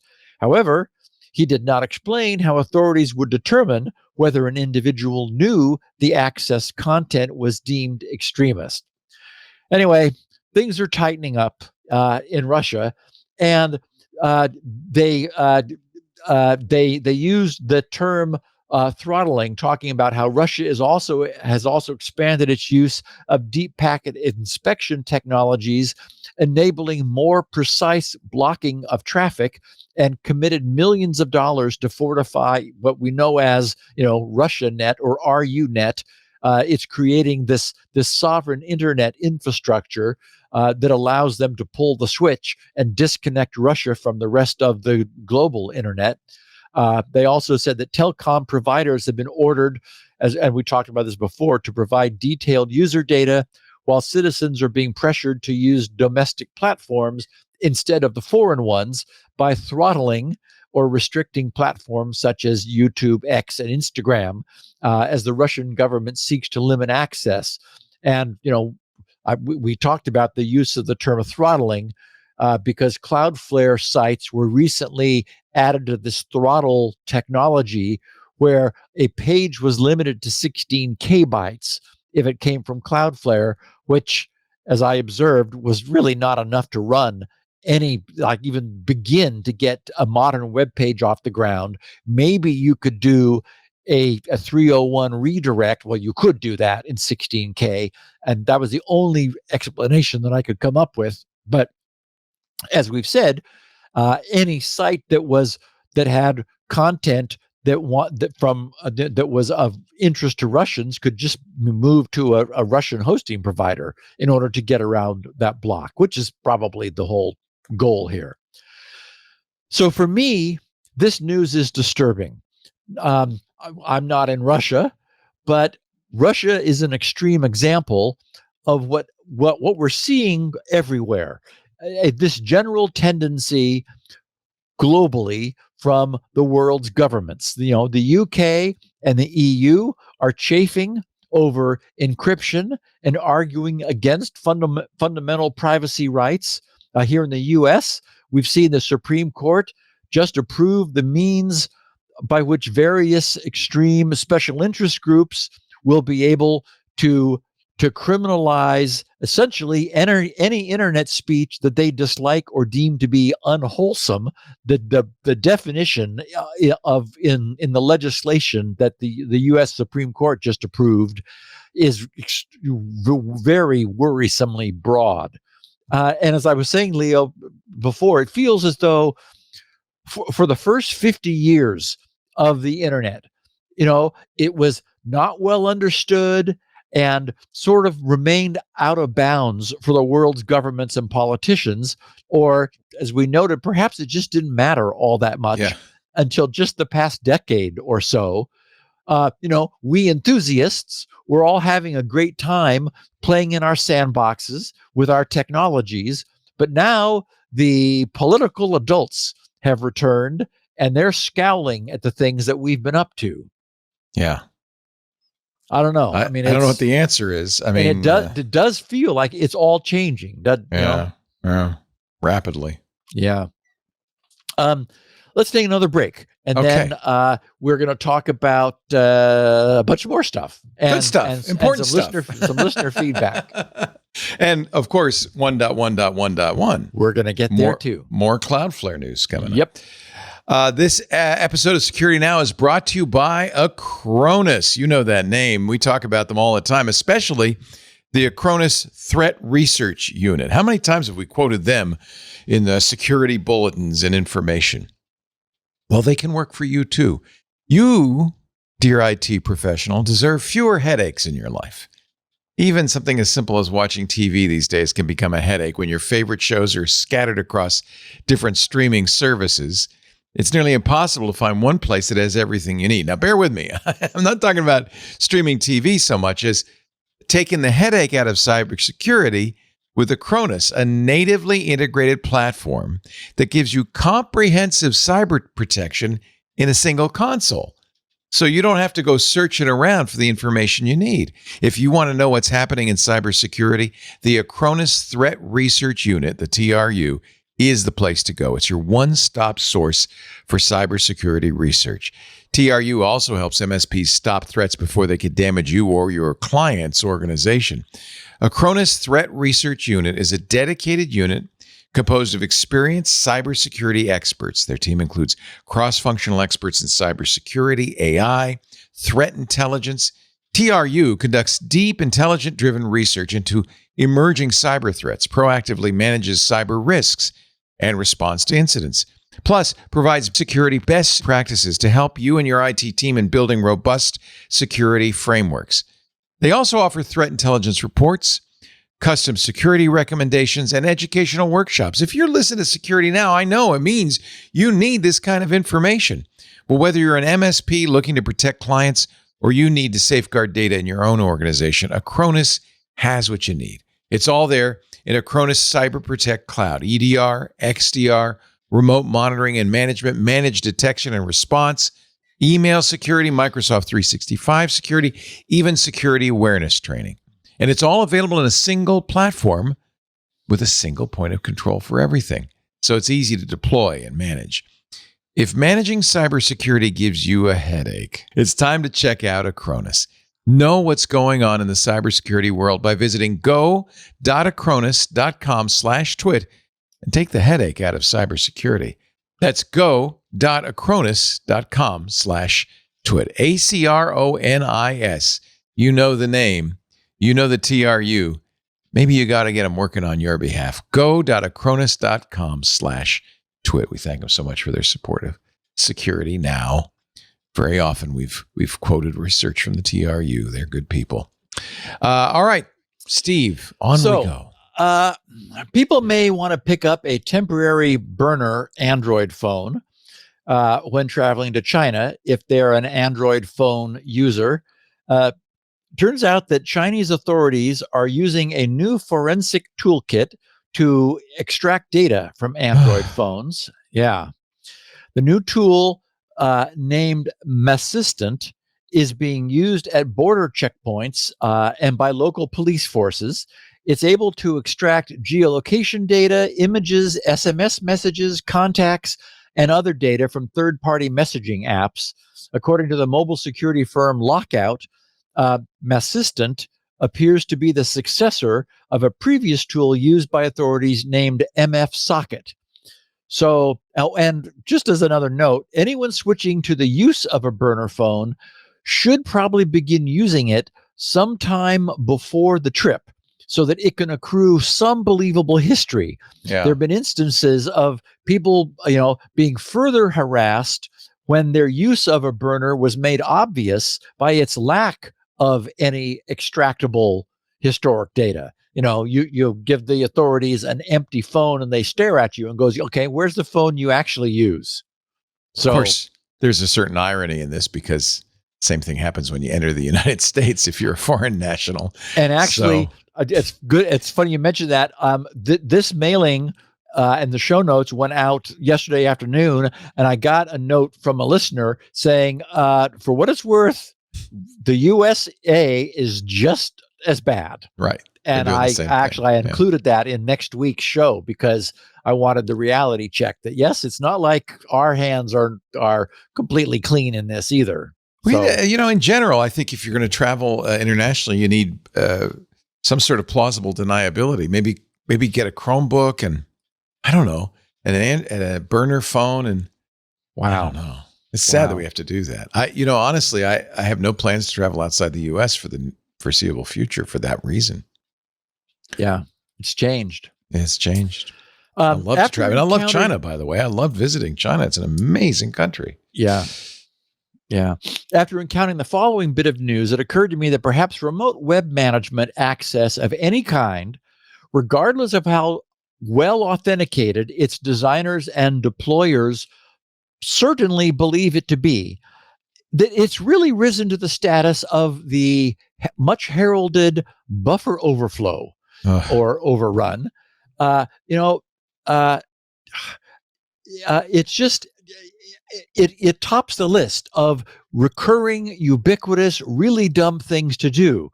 The news is that once again, security researchers, this time with the Shadow Server Foundation, have found Webshells that is installed by maliciously installed Webshells on almost 80 Fortinet FortiWeb firewalls. The Shadow Server Foundation believes the Webshells were installed after hackers exploited a recently patched vulnerability, CVE 2025-25-25-7. The bug, here it comes again, is a pre-auth SQL injection in the firewall's web panel. Fortinet has not yet confirmed in the wild exploitation, which I thought was humorous. Apparently, they're the last to know, since 80 individual instances of a Fortinet FortiWeb firewall compromise ought to be pretty easy to confirm. Sounds like they just may not want to pull their head out of the sand and be in any big hurry to confirm it officially. But anyway, again, historically, it's been buffer overruns. That's been the mistake everybody keeps making. Well, it now looks like that's been supplanted by, web portal compromises. We seem unable to put up a web portal whose authentication cannot be bypassed. So, of course, my conclusion is, so don't put them up. Just, restrict them in a way that is actually strong and useful rather than relying on a username and password. That's just, no, bad idea. I wanted to mention, before we talk about listener feedback, that last night I finished my very pleasurable reread of Andy Weir's Project Hail Mary novel. Good. Yeah. And Leo, I have absolutely no idea how anyone could possibly turn this into a hyper-condensed 2-hour enjoyable movie, which is in any sense faithful to the book. I would not want to be the screenwriter or the director. We're going to find out next March 20th, which is its release date. I don't doubt that people who have never read the book, will still love the movie. I think it looks like it's going to be a really fun movie. But the book was really terrific. And whatever the movie will be, I can't see how it could possibly be anything but the roughest of outlines of the events in the book. And I was surprised. Lori said that she felt some of the physics was kind of beyond her. She didn't, track it all. I'm okay. I mean, there's a lot of science in there, but and I think she actually was being modest. I think she understood most of what was going on. But certainly a lot of that won't make it into the movie, because that would be way past your typical audience and probably isn't necessary. I think that's what an enthusiast who reads the novel wants. But anyway, I did immediately purchase Andy's second novel, Artemis, and it's now loaded into the 5 Kindles which I use. Why 5 Kindles? Well, I have 1 Kindle device. I've got 1 iPhone and 3 iPads, and I move among them from day to from as one does. Yeah. So I have my iPhone in my pocket. I've got a Kindle Mini on the bed on my nightstand next to the bed. I've got one on a big pad downstairs, and then one on my Kindle device, the Oasis, that I love. And I'll take that with me, like if I'm going to be offsite somewhere, I'm doing transport for a friend or something, and I'll have some time to kill where I can't really do anything else. So anyway, I'm going to read Artemis, and I'll let people know what I think. Good. Okay. Bob Van Meteran said, "Hi, Steve. Just wanted to write, that I love this, a SpinRite level 3 refresh of my 2017 Kindle fixed my issue." And he wrote as if I already knew that he had an issue. I couldn't find any reference to any previous feedback from him or writing to support or anything. And he said, "Thank you for this amazing product." He said, "I'm also a loyal Security Now listener since 2019 and grew up with a Speak and Spell." Oh yeah, that's the Speak and Spell right there behind me, that orange thing. Yeah. He said, "So thanks for that too, because I was involved in its development." And he said, "We can infer," anyway, so thank you, Bob. We can infer from his note that he has an 8-year-old Amazon Kindle that developed some sort of problem. Of course, during the 3.5-year SpinRite 6.1 development, we learned much more than we knew there was to learn about the surprising age-related decline in the performance and reliability, which are closely related, of solid-state storage.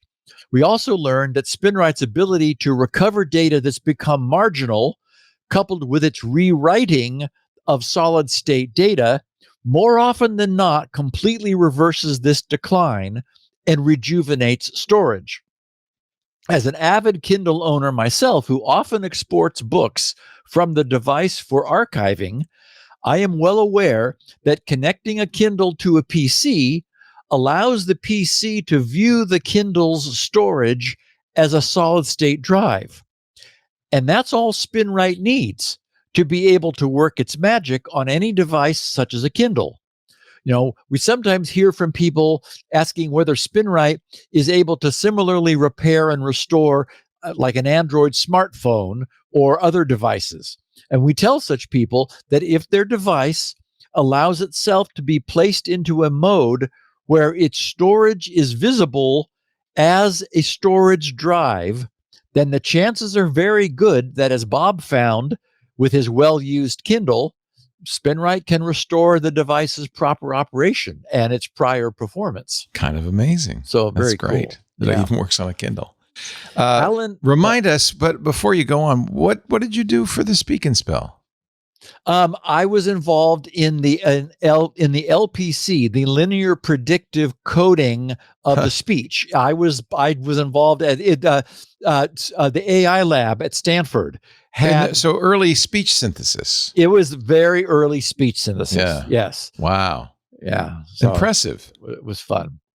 And back then, I want to say it has 4K bit of ROM. That sounds about right. Yeah. It's about right, and it's just like 1K. And it's 4 kilobits of ROM. Yeah, it's half a K. And so for that thing to speak at all is crazy. And it sounds awful. It sounds like a robot. I've got it back here. I'll stick some batteries in it. It's like spell relief. And it's like, but you could understand it. I mean, it worked. Oh yeah, it did work, and it was astonishing at the time. So it's a shame you didn't keep it up. You could be making hundreds of millions of dollars a year in AI research right now. Well, this was done. I don't know if TI ended up with the patents on LPC, linear predictive coding, but I know that Stanford produced some of the early work and research. So maybe they took it and refined they profited or did something to it. Yeah, as often happens. Yep. Alan Haig said, "Hi, Steve. Love the podcast for decades now and SpinRite. The new version really helps with my TiVo drive, which is large." He said, "In a recent Security Now, you mentioned that you no longer worry about AI since it has no intent." He said, "I like the I want a lollipop scenario, but it seems to me that if AI has ingested all sci-fi books, then it has many ideas of what a human might do when threatened. Could AI simply respond to a stimulus by using what it's learned, what it has learned shows could be a proper response? Couldn't it therefore replicate itself, disable electronic controls, or worse, without intent? Thanks for all you do for us all, Alan Haig in Indianapolis." And just a note, his note reminded me of my TiVos, and I know you had them too, Leo, which I still miss to this day. That company for its day got so much right. While we have vastly more options than we once did, it was once so nice having everything gathered in one place. Today, it's necessary to go hunting around for shows among so many disparate services. But in any event, it's very cool that SpinRite is still useful in keeping Alan's TiVo alive. And as he says, TiVo's drive being large means that before SpinRite 6.1, a full drive recover and refresh cycle would have taken quite some time, during which there would have been no media recording or playback on the TiVo. So with 6.1 being so much faster, that means much less downtime. And props to you, Alan, for keeping your TiVo going. I was forced to give mine up some time ago when I went digital and I wanted to play with all these other services. As for Alan, as for his notes about AI's possible negative reactions, I'm still 100% happy having settled upon the statement that mankind has not yet created an artificial intelligence. What we've been working toward for the past 100 years, although, very rudimentarily in the beginning, amounts to increasingly good simulated intelligence. I really like the term simulated intelligence. I like it because it delineates itself from true intelligence, I think, in exactly the right way. And I believe that it helps us to disentangle ourselves from the very seductive struggle to understand what it is that we've most recently created. We clever monkeys have managed to create an extremely convincing and compelling simulation of true human intelligence. But no matter how good that simulation may be, it's fundamentally different from the actual human intelligence that went into creating it. A recording of an opera singer can be indistinguishable from the original singer, but the recording is not the opera singer. A simulation is not the same as the real thing. And to your point, Alan, if an AI trained on sci-fi, as certainly they will all have been, at least in part, if they've been trained on internet accessible material, because there's a lot of sci-fi available on the internet, if it were to be prompted with language that's threatening, and if it was not otherwise restrained from answering without filtering, I agree, it would be likely to respond according to its training, which might be, as we would expect, a truly intelligent machine to respond, because that's what it's simulating. But that would only be because what we have today are high fidelity simulations of truly intelligent machines.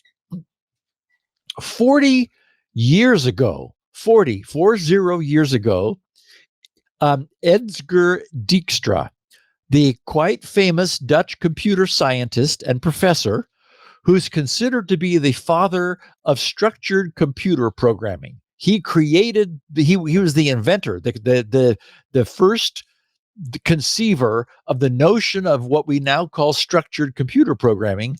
He wrote an essay about the similar claims being made at the time of intelligent machines, and this was 40 years ago and previous. So he was writing retrospectively.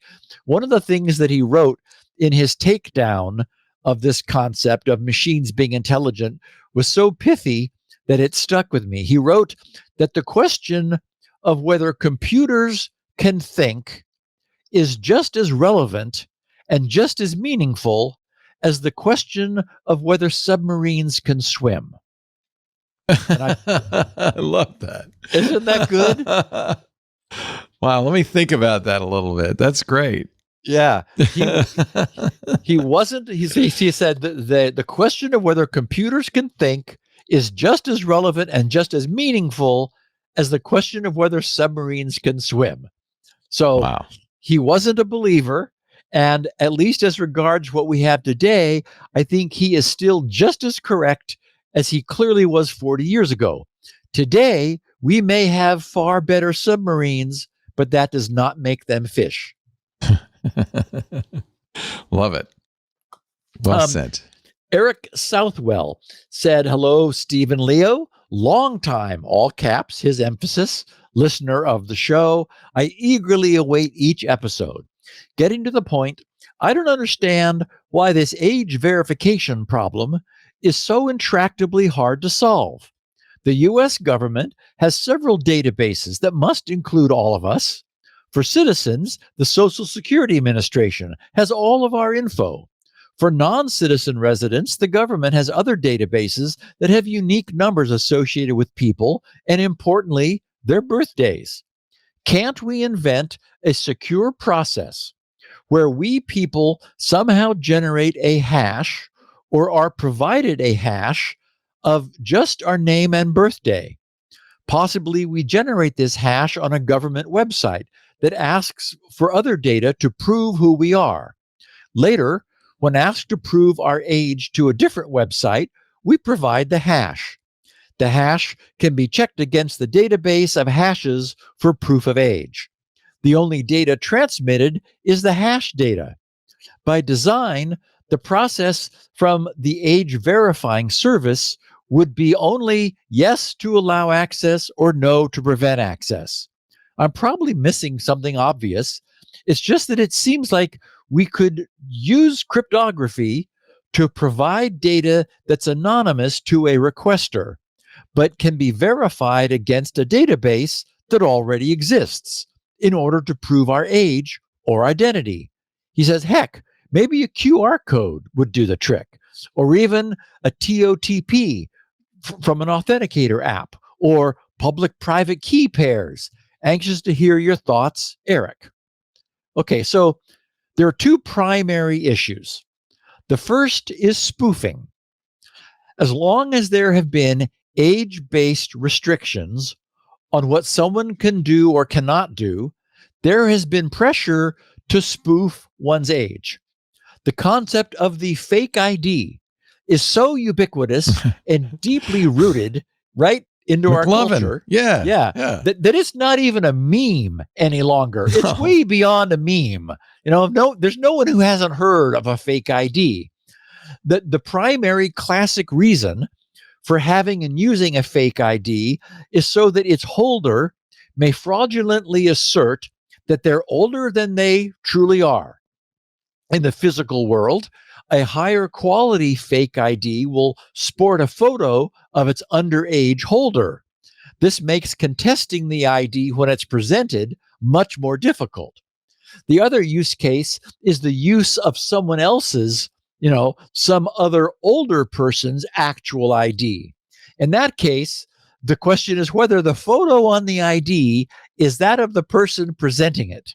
In the first case, we have a falsified identifier for the person holding the ID. And in the second case, we have a legitimate identifier for a different person. So the first and largest problem as we transition into the cyber realm is how to prevent the spoofing of anyone's age assertion. This is why I've consistently referred to the need for tight biometrics as a necessary component of any effective online age verification system. If someone simply has a hash or a QR code or a public-private key pair, nothing prevents any of those technologies, which are all inherently anonymous, from being shared with others. The time that would be required for an underground marketplace in fake online age assertions to be established would best be measured in microseconds. It would instantly come into existence. Therefore, any technology that asserts someone's age must, absolutely must somehow be tied to unspoofable biometric parameters that uniquely identify that person. This suggests that facial and fingerprint recognition pretty much need to go hand in hand with any form of online age verification at the time of its assertion. And this, of course, presents a sticky wicket because not everyone has uniform access to some sort of biometric technology. But I said there were two important issues. The second one is no less important, and that's privacy. It will almost certainly be very important to people who wish to authenticate their age, for whatever reason there may be, that they not be individually identified as part of the requirement for doing that. This is where last week's zero knowledge proof business comes in. We need the ability to make a go, no go, over 18 years of age or not, or maybe it's over 13, or maybe it's Apple's age ranges in order to create, fuzziness. We need to make that assertion, and that assertion alone, without revealing anything else about ourselves. And this suggests that we need some sort of proxy, a proxy to which we biometrically authenticate to then make this assertion on our behalf. But we also don't want that proxy to obtain any information about the website to which we wish to authenticate. So we need to have a lot of blinding here. So, for example, the cryptographic tools we already have and already know well kind of provide us with a framework for a solution. For example, just off the cuff, some website that must authenticate our age before we're permitted to enter could present a large cryptographically unique random token. We've talked about many times before how trivial this is to generate. The site simply encrypts a counter, which only ever counts up using a secret per site key. The output of that encrypted counter will be a pseudo-random token that has never been seen before and will never be seen again. To this token, the site appends the age assertion that the site requires its visitor to validate. The user then needs to arrange to have that compound token signed by an age assertion provider. This could be anyone who participates in the system, like Apple or Google or Samsung, who have the necessary biometrics on their device, or anyone who's able to assert that they will somehow arrange to only ever sign an age assertion for someone whose age they have verified matches that assertion. So it can be, broadly specified, but that whatever that agency is, their reputation is on the line that when they sign this assertion. And note that the entity that's being presented this age assertion to sign knows nothing about the entity or website that generated the assertion. It's just a random token with an age assertion appended to it. So the user's privacy is preserved. The signed assertion is then returned to the user, and from the user then to the website, which verifies that the assertion is one that it recently issued, and that it has not yet been used, since it must be single use, and that it matches the token that was issued for this user's current browser session, so that signed assertion from someone older can't be given off to somebody younger to use. It's got to be the current browser session.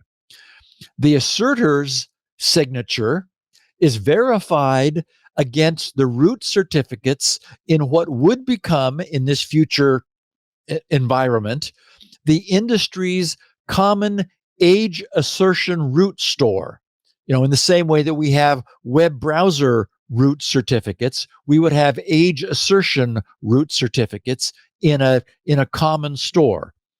And the users then, common storage, and the users then admitted, with having passed these tests, to the age-controlled website.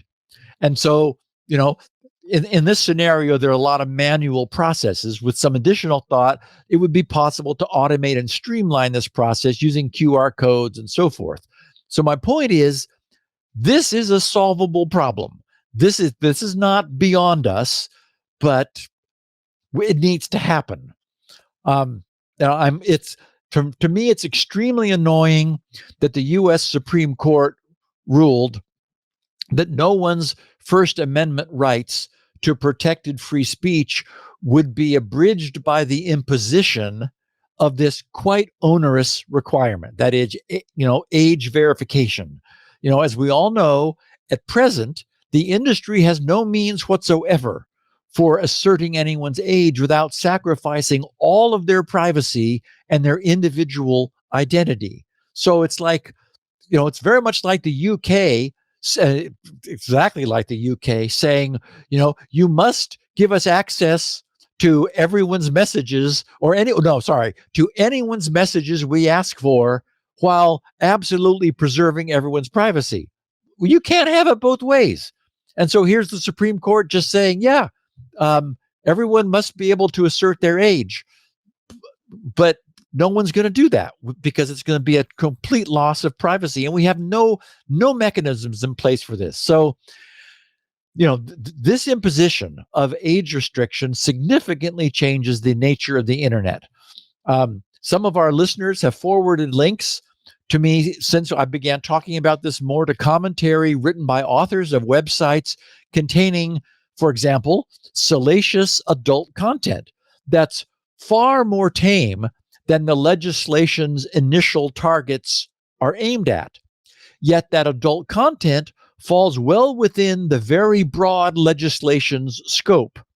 So the point has been made that this is only the initial foray, and that the underlying goal is to force the removal from the internet of any content that a minority of the U.S. public may find unacceptable. The internet we have tomorrow may look much different from the one we have today. In some ways, it'll be better, but unfortunately, the control that is now beginning to be asserted can always be misused. So, I don't know, Leo. Yeah. Well, we're just watching. This is the place to watch. We're gonna make that technology happen here. Yeah. I think there may also be legal reasons you can't use the Social Security Administration or the IRS databases to verify age. The law says you can't use a Social Security number. Yeah. Right, for identification. And I think that there are lots of reasons why that data, despite the fact that Doge is actually now trying to unify it all, that data should be protected from widespread use for other purposes. I think we clearly need a privacy preserving some sort of age assertion system that everyone understands isn't revealing anything about them, but whether or not they are a certain age. I'm sure somebody's got to be working on that. Stina referred to something called WW Wallet, which she said was an open source effort. And there are the EU has some sort of a wallet technology. I don't yet know, what the details are. And, it's got to be widespread. It's got to be in our smartphones.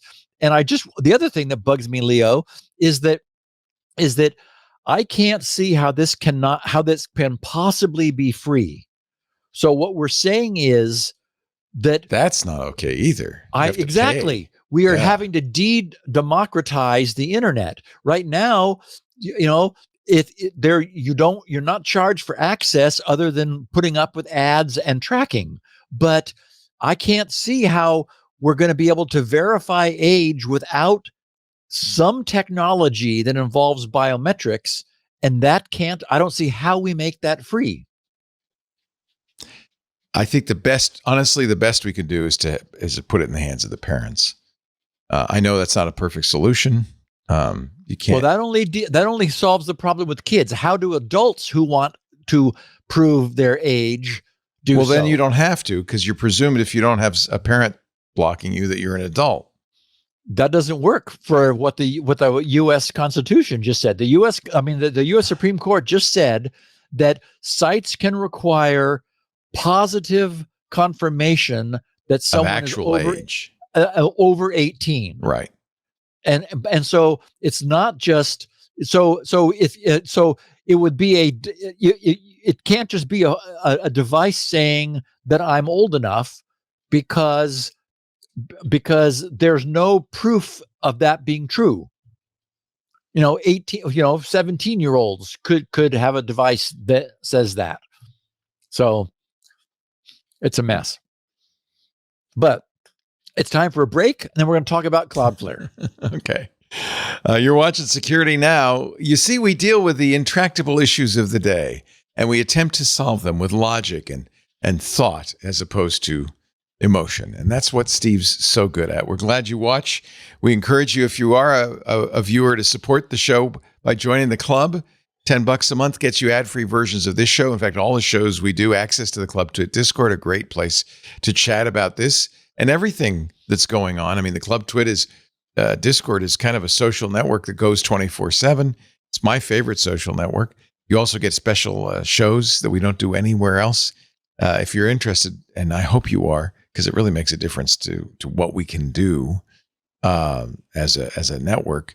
twit.tv/Club TWiT. And thank you in advance for your support. We really appreciate it. We've got a lot of great members. I'm thrilled about the club. It's doing very well. But it would do better if you were a member. It really would. All right, let's talk about can you call it Quad 1? 1.1? What? Yeah, actually that would be a lot easier than would be a lot easier than saying 1.1.1.1 every time. So I'm going to say that during the podcast, Quad 1. Okay. Because I've written 1.1.1.1 and I got tired of just writing. It's a lot of typing it all out. It is. Dotted quads were not designed to be typed. So I have not mentioned anything about my discoveries resulting from my pretty much incessant use of the new and still developing GRC DNS benchmark. I'm excited about this. It's really turning out very cool. Yay. But I've just added a new feature, and it's like, okay, where's the last one I'm going to put in? But I thought it would be very cool to allow its users to enter any domain name they want, and then check it against all the DNS providers in the list to see whether they are filtering it or not. To be a DNS filter checker in addition to just being a performance checker. So it's it's broadening its scope a little bit, but in ways that I think are useful for the future. So, and I don't want to go back to it again. So I'm putting everything in that I can think of that would be useful. So what I suspect most of the benchmarks users are going to discover is that if you didn't have something like the benchmark to more carefully customize and personalize or confirm your own choice of optimal DNS resolvers, you probably could not go very wrong choosing any of Cloudflare's DNS solutions.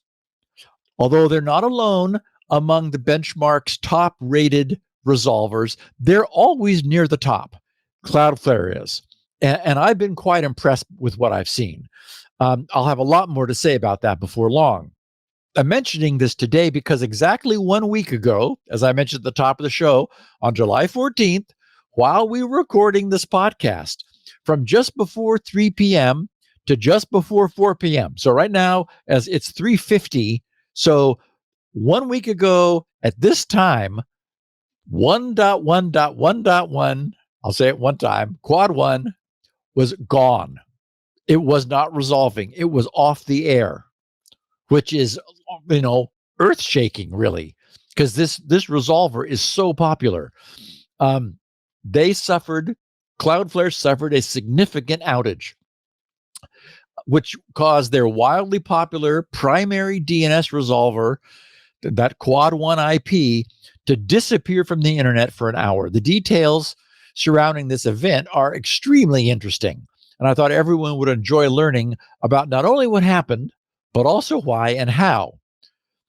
So before I start by sharing the introduction of their report, I want to note that this is precisely why standard best practice on the internet has always been to configure at least a pair of DNS resolvers for use by every connection to the internet. Stuff happens, as they say. So anyone whose internet connection was configured to use both of Cloudflare's IPs, Quad 1, and its secondary backup of 1.0.0.1, assuming that 1.0.0.1 did not also go offline. And I was never able to confirm that either way. I'm not sure that they're not referring to both as 1.1.1.1. So it might actually be, it might make more sense to use a different provider for, if not a secondary, then a tertiary DNS. But in any event, the concept is to have two different DNS resolvers. And if you had that, and assuming that quad 1 went offline, but 1.0.0.1 did not, then users would have only noticed a brief stutter when quad 1 stopped responding. Operating systems, all of them, their TCP IP stacks that do this DNS resolution, they will first reissue their UDP DNS queries under the assumption that the UDP packet that went out and tried to come back may have been dropped either to or from that remote resolver. Then, once the primary resolver has failed to respond to a couple of retries, all DNS resolvers that are configured on that internet interface will simultaneously be queried in parallel, and the OS will then switch to using the first one to reply. So a nearly transparent switchover from quad 1 to 1.0.0.1 would have occurred for many people during that hour-long outage. Just, you wouldn't maybe have noticed anything, assuming that 1.0.0.1 had stayed up. And one last point, lest anyone worry that their LAN's network border router may only be assigning a single DNS IP, which is aimed at itself, to their PCs inside the LAN.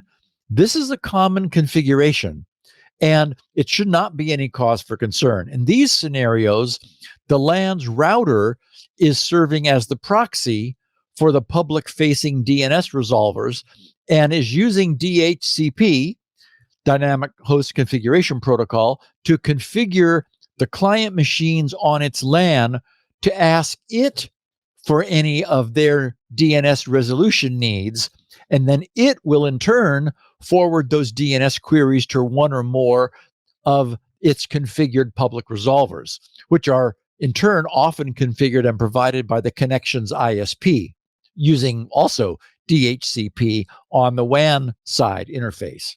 Okay, so what happened at Cloudflare to cause a massive hour-long worldwide outage of their flagship DNS resolver? Here's what they shared.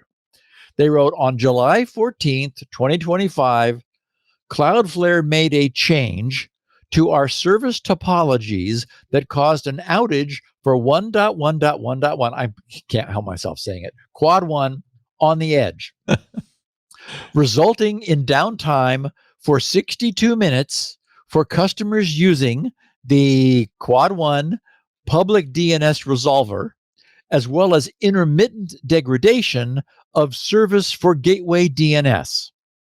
Cloudflare's Quad 1 resolver service became unavailable to the internet starting at 21:52 UTC and ending at 22:54 UTC. The majority of 1.1.1.1 users globally were affected.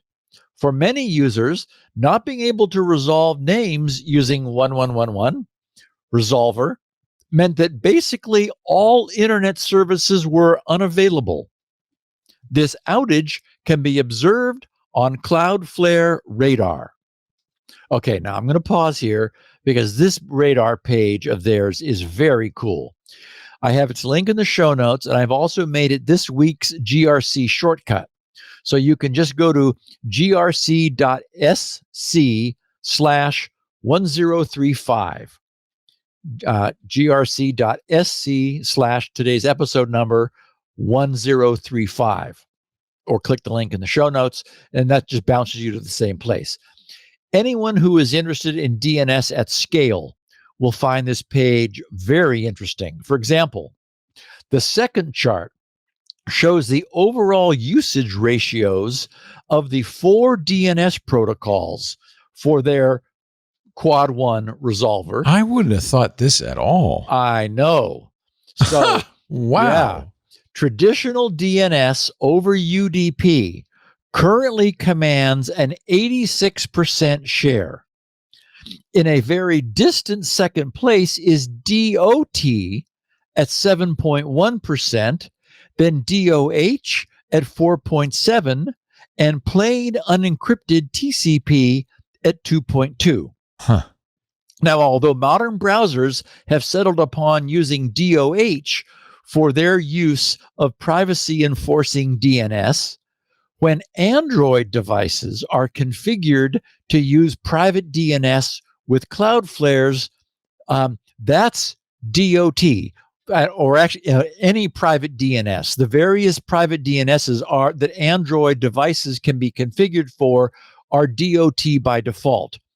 And DOT is often preferred by IoT devices and enterprises.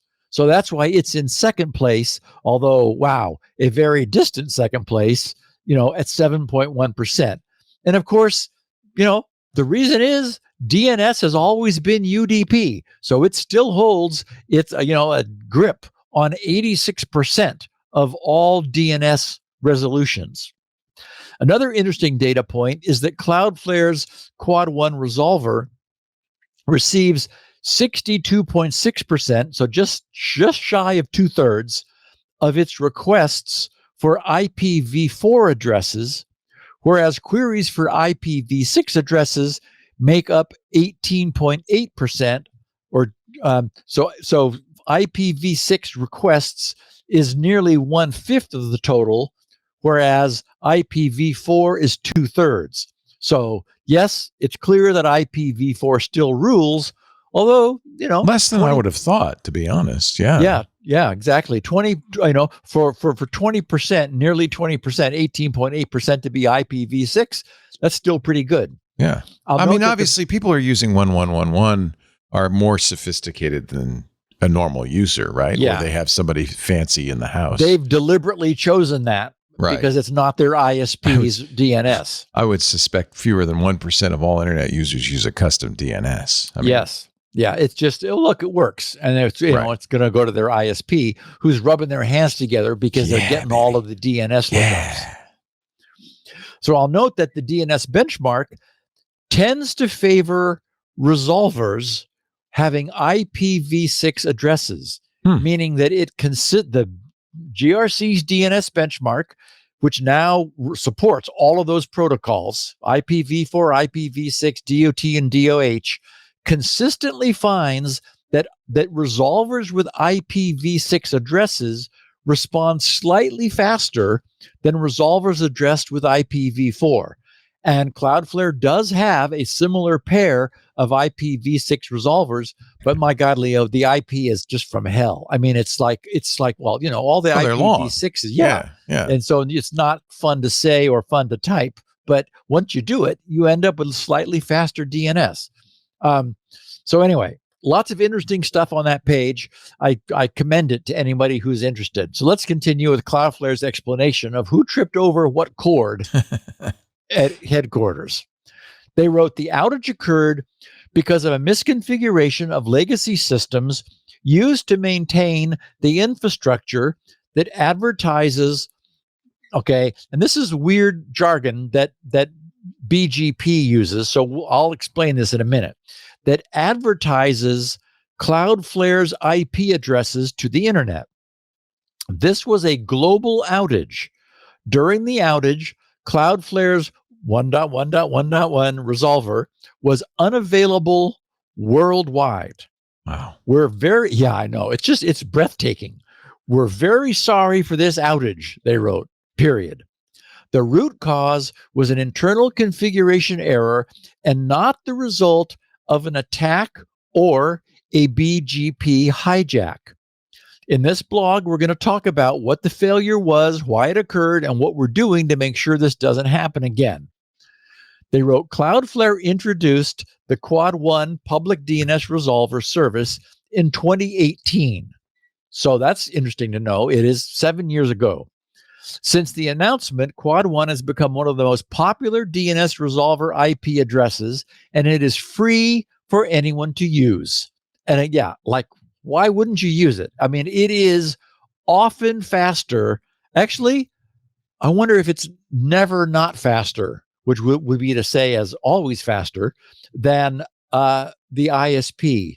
I think it's always faster than my Cox automatically assigned DHCP IP or DNS resolution, which is astonishing. But we'll talk about why in a minute.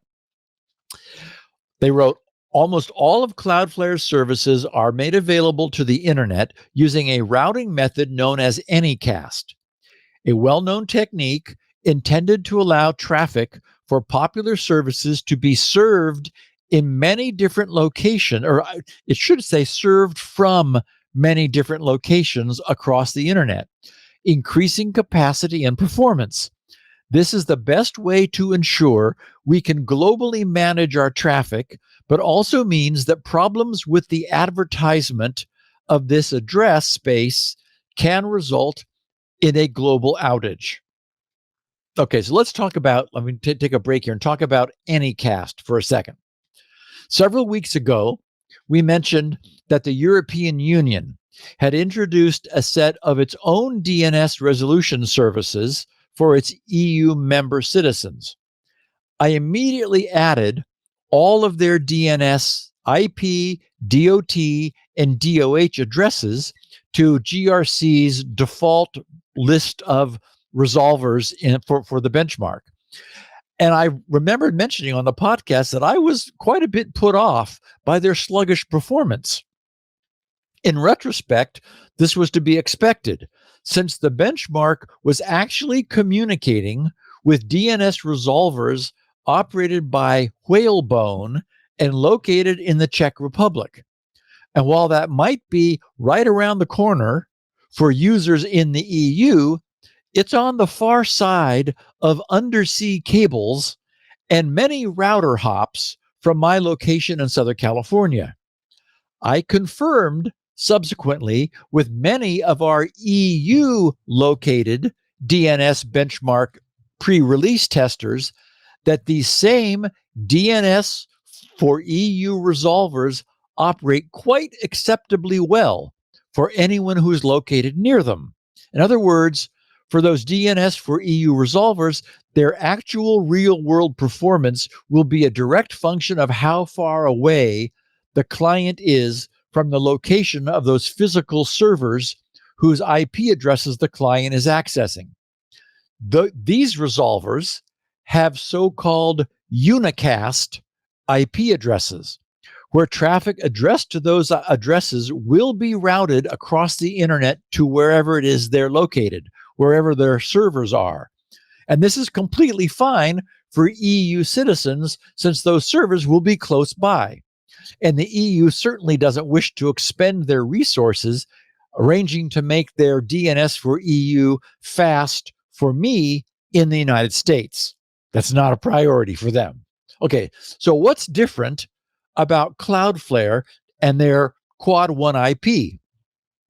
That 1.1.1.1 Cloudflare IP is an Anycast address, where the IP does not refer to any specific physical resolver hardware.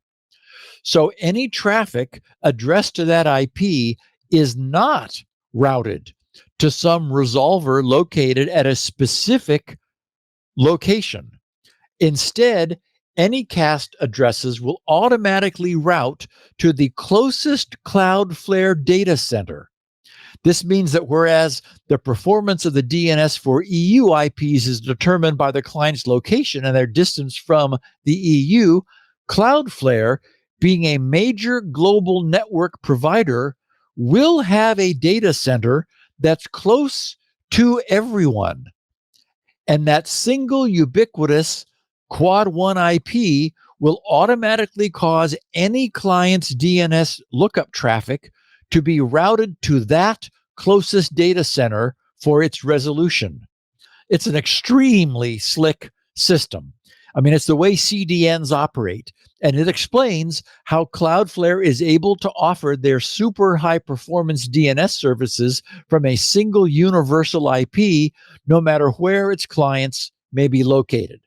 This is the whole idea of a CDN having an edge appearance, meaning near you, meaning an edge of their network is very few router hops away from from where you're located. Okay, so back to Cloudflare.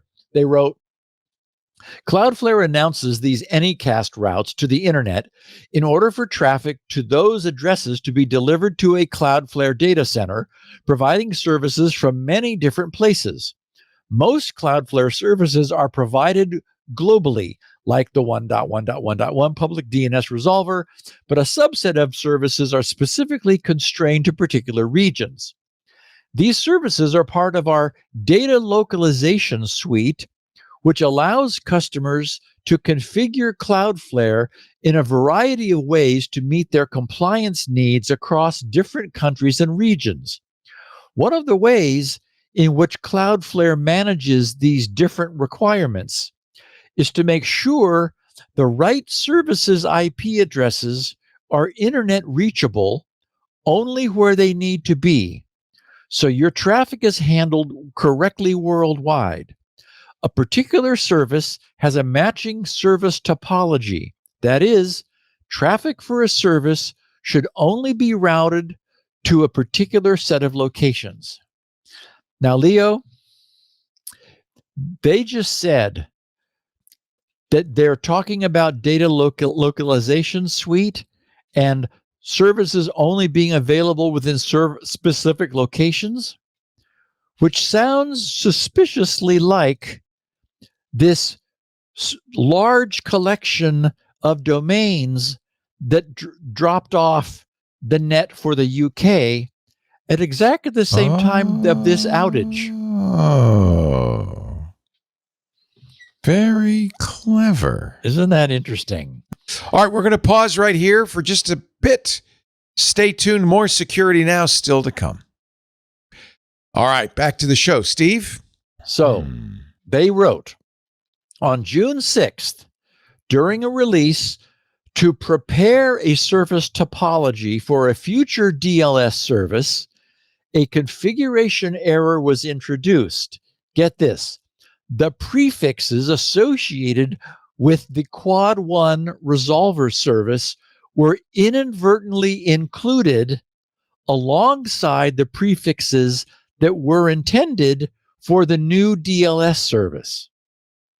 Okay, so just to be clear, that fundamental configuration error, which lumped the universal availability of the Quad 1 DNS IP in with some others, occurred back on June 6th when they were preparing, not in July. So it was more than a month ago, more than a month old when it happened. They explain. This configuration error, they wrote, sat dormant in the production network as the new DLS service was not yet in use, but it set the stage for the outage on July 14th. Since there was no immediate change to the production network, there was no end user impact. And because there was no impact, no alerts were fired. The report then lays out a detailed minute-by-minute and hour-by-hour timeline of what they call the event. At 21:48 UTC, just before 3 p.m. during last week's podcast recording, the you-know-what started to hit the fan. They detailed this. They said, a configuration change was made for the DLS service. The change attached a test location to the non-production service. This location itself was not live, but the change triggered a refresh of network configuration globally, meaning a BGP rerouting of traffic. And I'll explain more about that in a second. Everything they said, due to the earlier configuration error linking the Quad 1 resolver IP address to our non-production service, the Quad 1 IP was inadvertently included when we changed how the non-production service was set up. The Quad 1 resolver prefixes started to be withdrawn from production Cloudflare data centers globally. Okay, so as I said, everything we're talking about here is BGP, the Border Gateway Protocol, which we've covered a number of times in the past. Generally, with BGP, when something goes very wrong with the internet due to its misconfiguration, that's what's going on. Such as, a mistake attempting to route all of the internet's global traffic through a pawn shop in Lower Slobovia. That never turns out well for anyone. So something similar happened again, and with a similar outcome. Internet traffic is great and it works incredibly well right up until it utterly fails. And then it generally fails big. So at 2152, they wrote, DNS traffic to Quad 1 resolver service begins to drop globally. At 2201, internet service health alerts begin to fire for the 1.1.1 resolver, and a formal incident event is declared. 2240, a fix is deployed. A revert was initiated to restore the previous configuration. To accelerate full restoration of service, a manually triggered action is validated in testing locations before being executed. At 2254, the impact ends. Resolver alerts are cleared, and DNS traffic on resolver prefixes return to normal levels. Okay, so what was the impact of this? There are some interesting details there too. They write, when the impact started, we observed an immediate and significant drop in queries over UDP, TCP, and DNS over TLS. And they wrote, most users have 1.1.1.1, 1.0.0.1, and then they list their two IPv6 IPs, which are 2606, 4700, 4700, colon, 1111, or same thing, and then 1010, configured as their DNS server. They said it's worth noting that DOH, the DNS over HTTPS traffic, remained relatively stable, as most DOH users use the domain cloudflare-dns.com, configured manually or through their browser, to access the public DNS resolver rather than by IP address. DOH remained available and traffic was mostly unaffected, as cloudflare-dns.com uses a different set of IP addresses. Some DNS traffic over UDP that was also used different IP addresses remained mostly unaffected as well.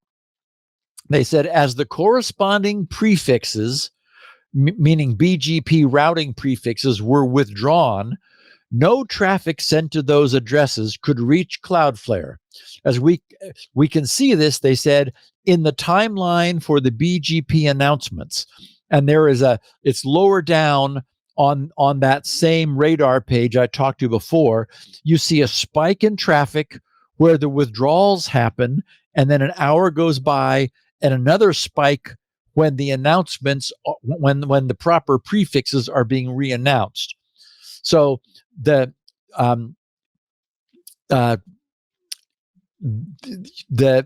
second spike is when they have realized how to fix what has gone wrong, and then apply that, and the announcement of the update to the routers spreads out across the internet.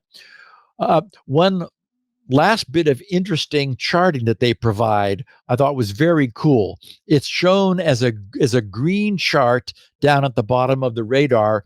They said when looking at the query rate of the withdrawn IPs, it can be observed that almost no traffic arrives during the impact window. When the initial fix was applied at 2220 UTC, a large spike in traffic can be seen before it drops off again. This spike is due to clients retrying their queries. When we started announcing the withdrawn prefixes again, queries were able to reach Cloudflare once more. It took until 2254 UTC before routing was restored in all locations and traffic returned to mostly normal levels. So it's very cool. That chart shows the 90 minutes before the event, everything's just puttering along, more or less straight line. Then it just utterly disappears. Bang. It's like a sharp edge, drops straight down to zero, which is what we would expect once the entire internet has essentially forgotten what to do with that IP. That's what this means, is that the internet, all the routers on the internet they have no idea what to do with those IPs. Then at 2220, the traffic just as suddenly skyrockets to about 6 or 7 times its normal level. And as they wrote, DNS clients that were at that moment just discovering the outage and were retrying would have been frantically sending DNS packets out, retrying their queries, basically creating an artificial tsunami, which can be seen at the Cloudflare resolvers once routing had been restored. Their post-mortem posting then digs deeper into how and why this happened.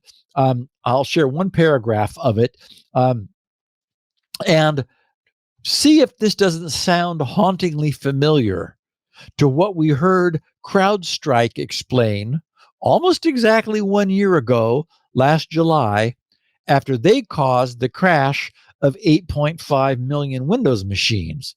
Cloudflare wrote, this is, just last week, Cloudflare wrote, the way Cloudflare manages service topologies has been refined over time and currently consists of a combination of a legacy and a strategic system that are synchronized. Cloudflare's IP ranges are currently bound and configured across these systems that dictate where an IP range should be announced in terms of data center location on the edge network. The legacy approach of hard coding explicit lists of data center locations and attaching them to particular prefixes has proved error prone since, for example, bringing a new data center online requires many different lists to be updated and synced consistently. Okay, and here it comes. They wrote, this model also has a significant flaw in that updates to the configuration do not follow a progressive deployment methodology. It's not progressive. Even though this release was peer-reviewed by multiple engineers, the change did not go through a series of canary deployments before reaching every Cloudflare data center. In other words, just as with CrowdStrike, there was what turned out to be too much confidence placed in their automation. So deployment was all at once and not incremental or tested in, basically in place before it was let loose upon the entire planet. And as they say, lessons learned. After sharing a bunch more detail, including how the inadvertent withdrawal of the Quad 1 routing revealed an underlying but inconsequential BGP hijack originating from Tata Communications in India, they conclude writing, Cloudflare's 1.1.1.1 DNS resolver service fell victim to an internal configuration error. We're sorry for the disruption this incident caused for our customers. We are actively making these improvements to ensure improved stability moving forward and to prevent this problem from happening again. And after rereading all this, Leo, and seeing that they talk about all 4 of those IPs together, my guess is that they're always referring to them collectively as their 1.1.1.1 resolver, but that all 4 of those probably dropped off the internet because they would have all 4 been served by the same data centers, all which stopped receiving their incoming packets. So my guess is that if somebody, as most people would have, had 1111 and 1001 configured as their primary and secondary DNS, I'll bet you for an hour they had no internet access appreciably. I mean, no effective ability to look up the DNS addresses, to look up the IPs of their domains. Wow. So, which explains the mea culpa there, because it's like, yikes. Yes, that would have been a problem. So they are already moving forward toward a better and less error-prone system to support their future growth.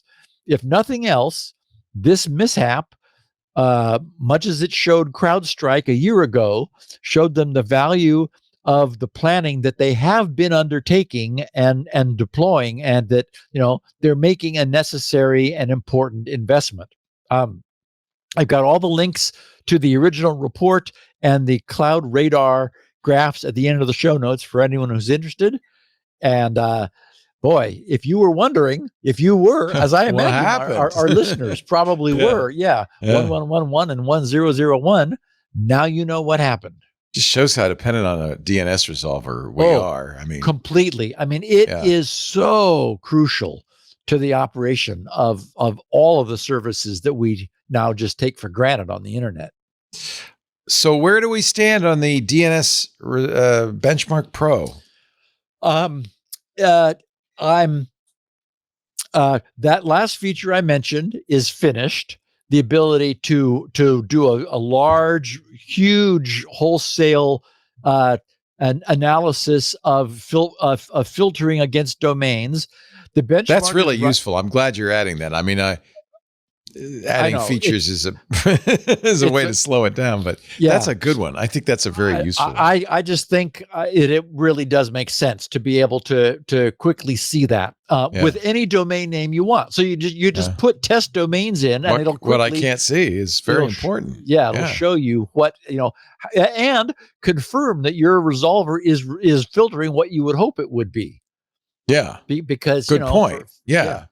So anyway, and that's why 1.1.1.2 and 1.1.1.3 are now there, because they are filtering DNS, and you can actually see them in real time doing that. So anyway, so that's done.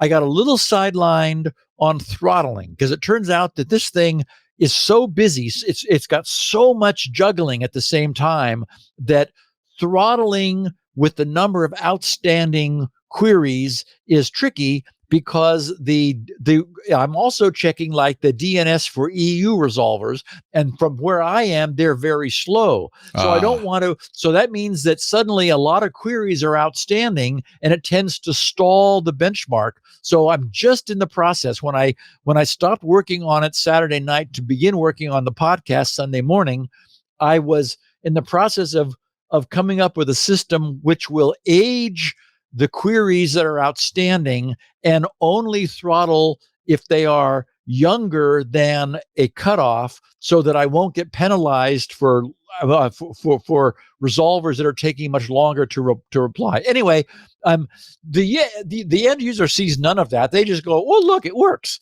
But anyway, I'm very close to being done. I've got there. Windows 11 allows the OS itself to be configured to use DOH. So I need to do a little special handling of that. And then I need to spend some time with the command line features, because I'm sure they're badly broken. But anyway, all the heavy lifting is done. It supports all the protocol.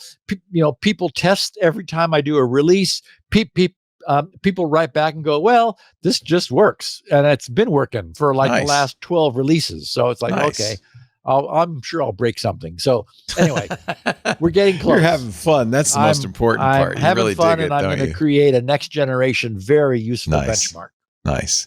Well, here's a way you can keep up on its status and find out the minute it's released.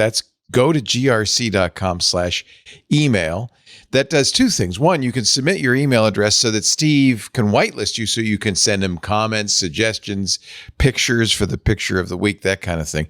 But you'll see two unchecked checkboxes below it for the two different newsletters Steve offers. The weekly newsletter, which is the show notes from this show, and the very infrequent emailing about new products, things like that. If you sign up for both of those, then you'll be alerted the minute the DNS benchmark comes out. Plus, you'll get the picture of the week a day early, and you can laugh along with Steve.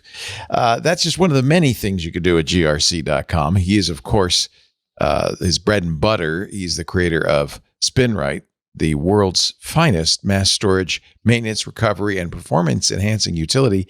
Even works on your Kindle, which I never would have thought of, but it makes sense. Anything that's storage, right? Yep. If you don't have a copy of SpinRite, get 6.1 right now. If you do, make sure you're upgraded. Upgrades are free for everybody who's ever bought a version of SpinRite at grc.com. He also has copies of the podcast there.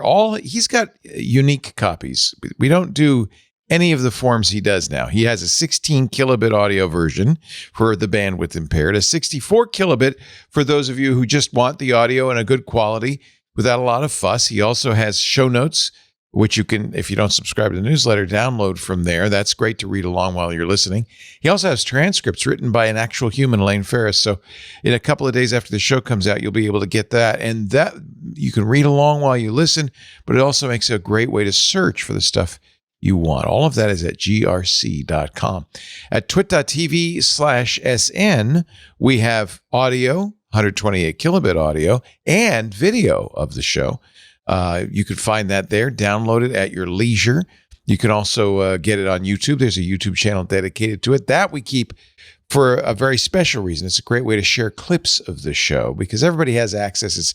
It's kind of the lingua franca. It's the easiest way to share video. So if you see something you on Security Now and you say, I got to tell somebody about this, use the YouTube channel. It's a great way to share it. Tell people about the show.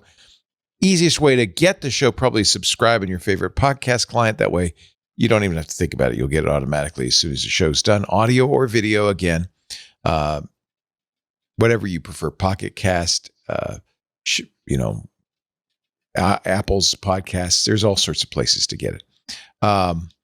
If you do subscribe to one of those, please leave us a nice 5-star review to let the world know how great Security Now is. It helps us to spread the word. And that's really, I think, now that we've been doing this for almost 20 years, it'll be 20 years next month. Yep. Wow. The job one now is just to let the world know. We've been doing this. We will continue to do it as long as Steve is up for it. And it's a really valuable resource. I think you'd agree or you wouldn't be here. You can watch us live. You don't have to watch after the fact. You can watch us do it live. We stream the show right after MacBreak Weekly. That's 1:30 Pacific, 4:30 Eastern, 20:30 UTC, roughly. We're not a TV channel. You're watching us produce the show. So roughly those times. The live streams, well, if you're in the club, it's of course on the club Discord, and I apologize for the scratchiness of the live stream at the beginning.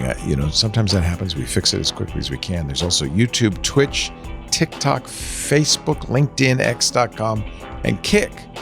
8 different places you can watch us live every Tuesday afternoon. I hope you will come by and watch and chat with us, but do download the show also so that, everybody knows we've got lots of Security Now.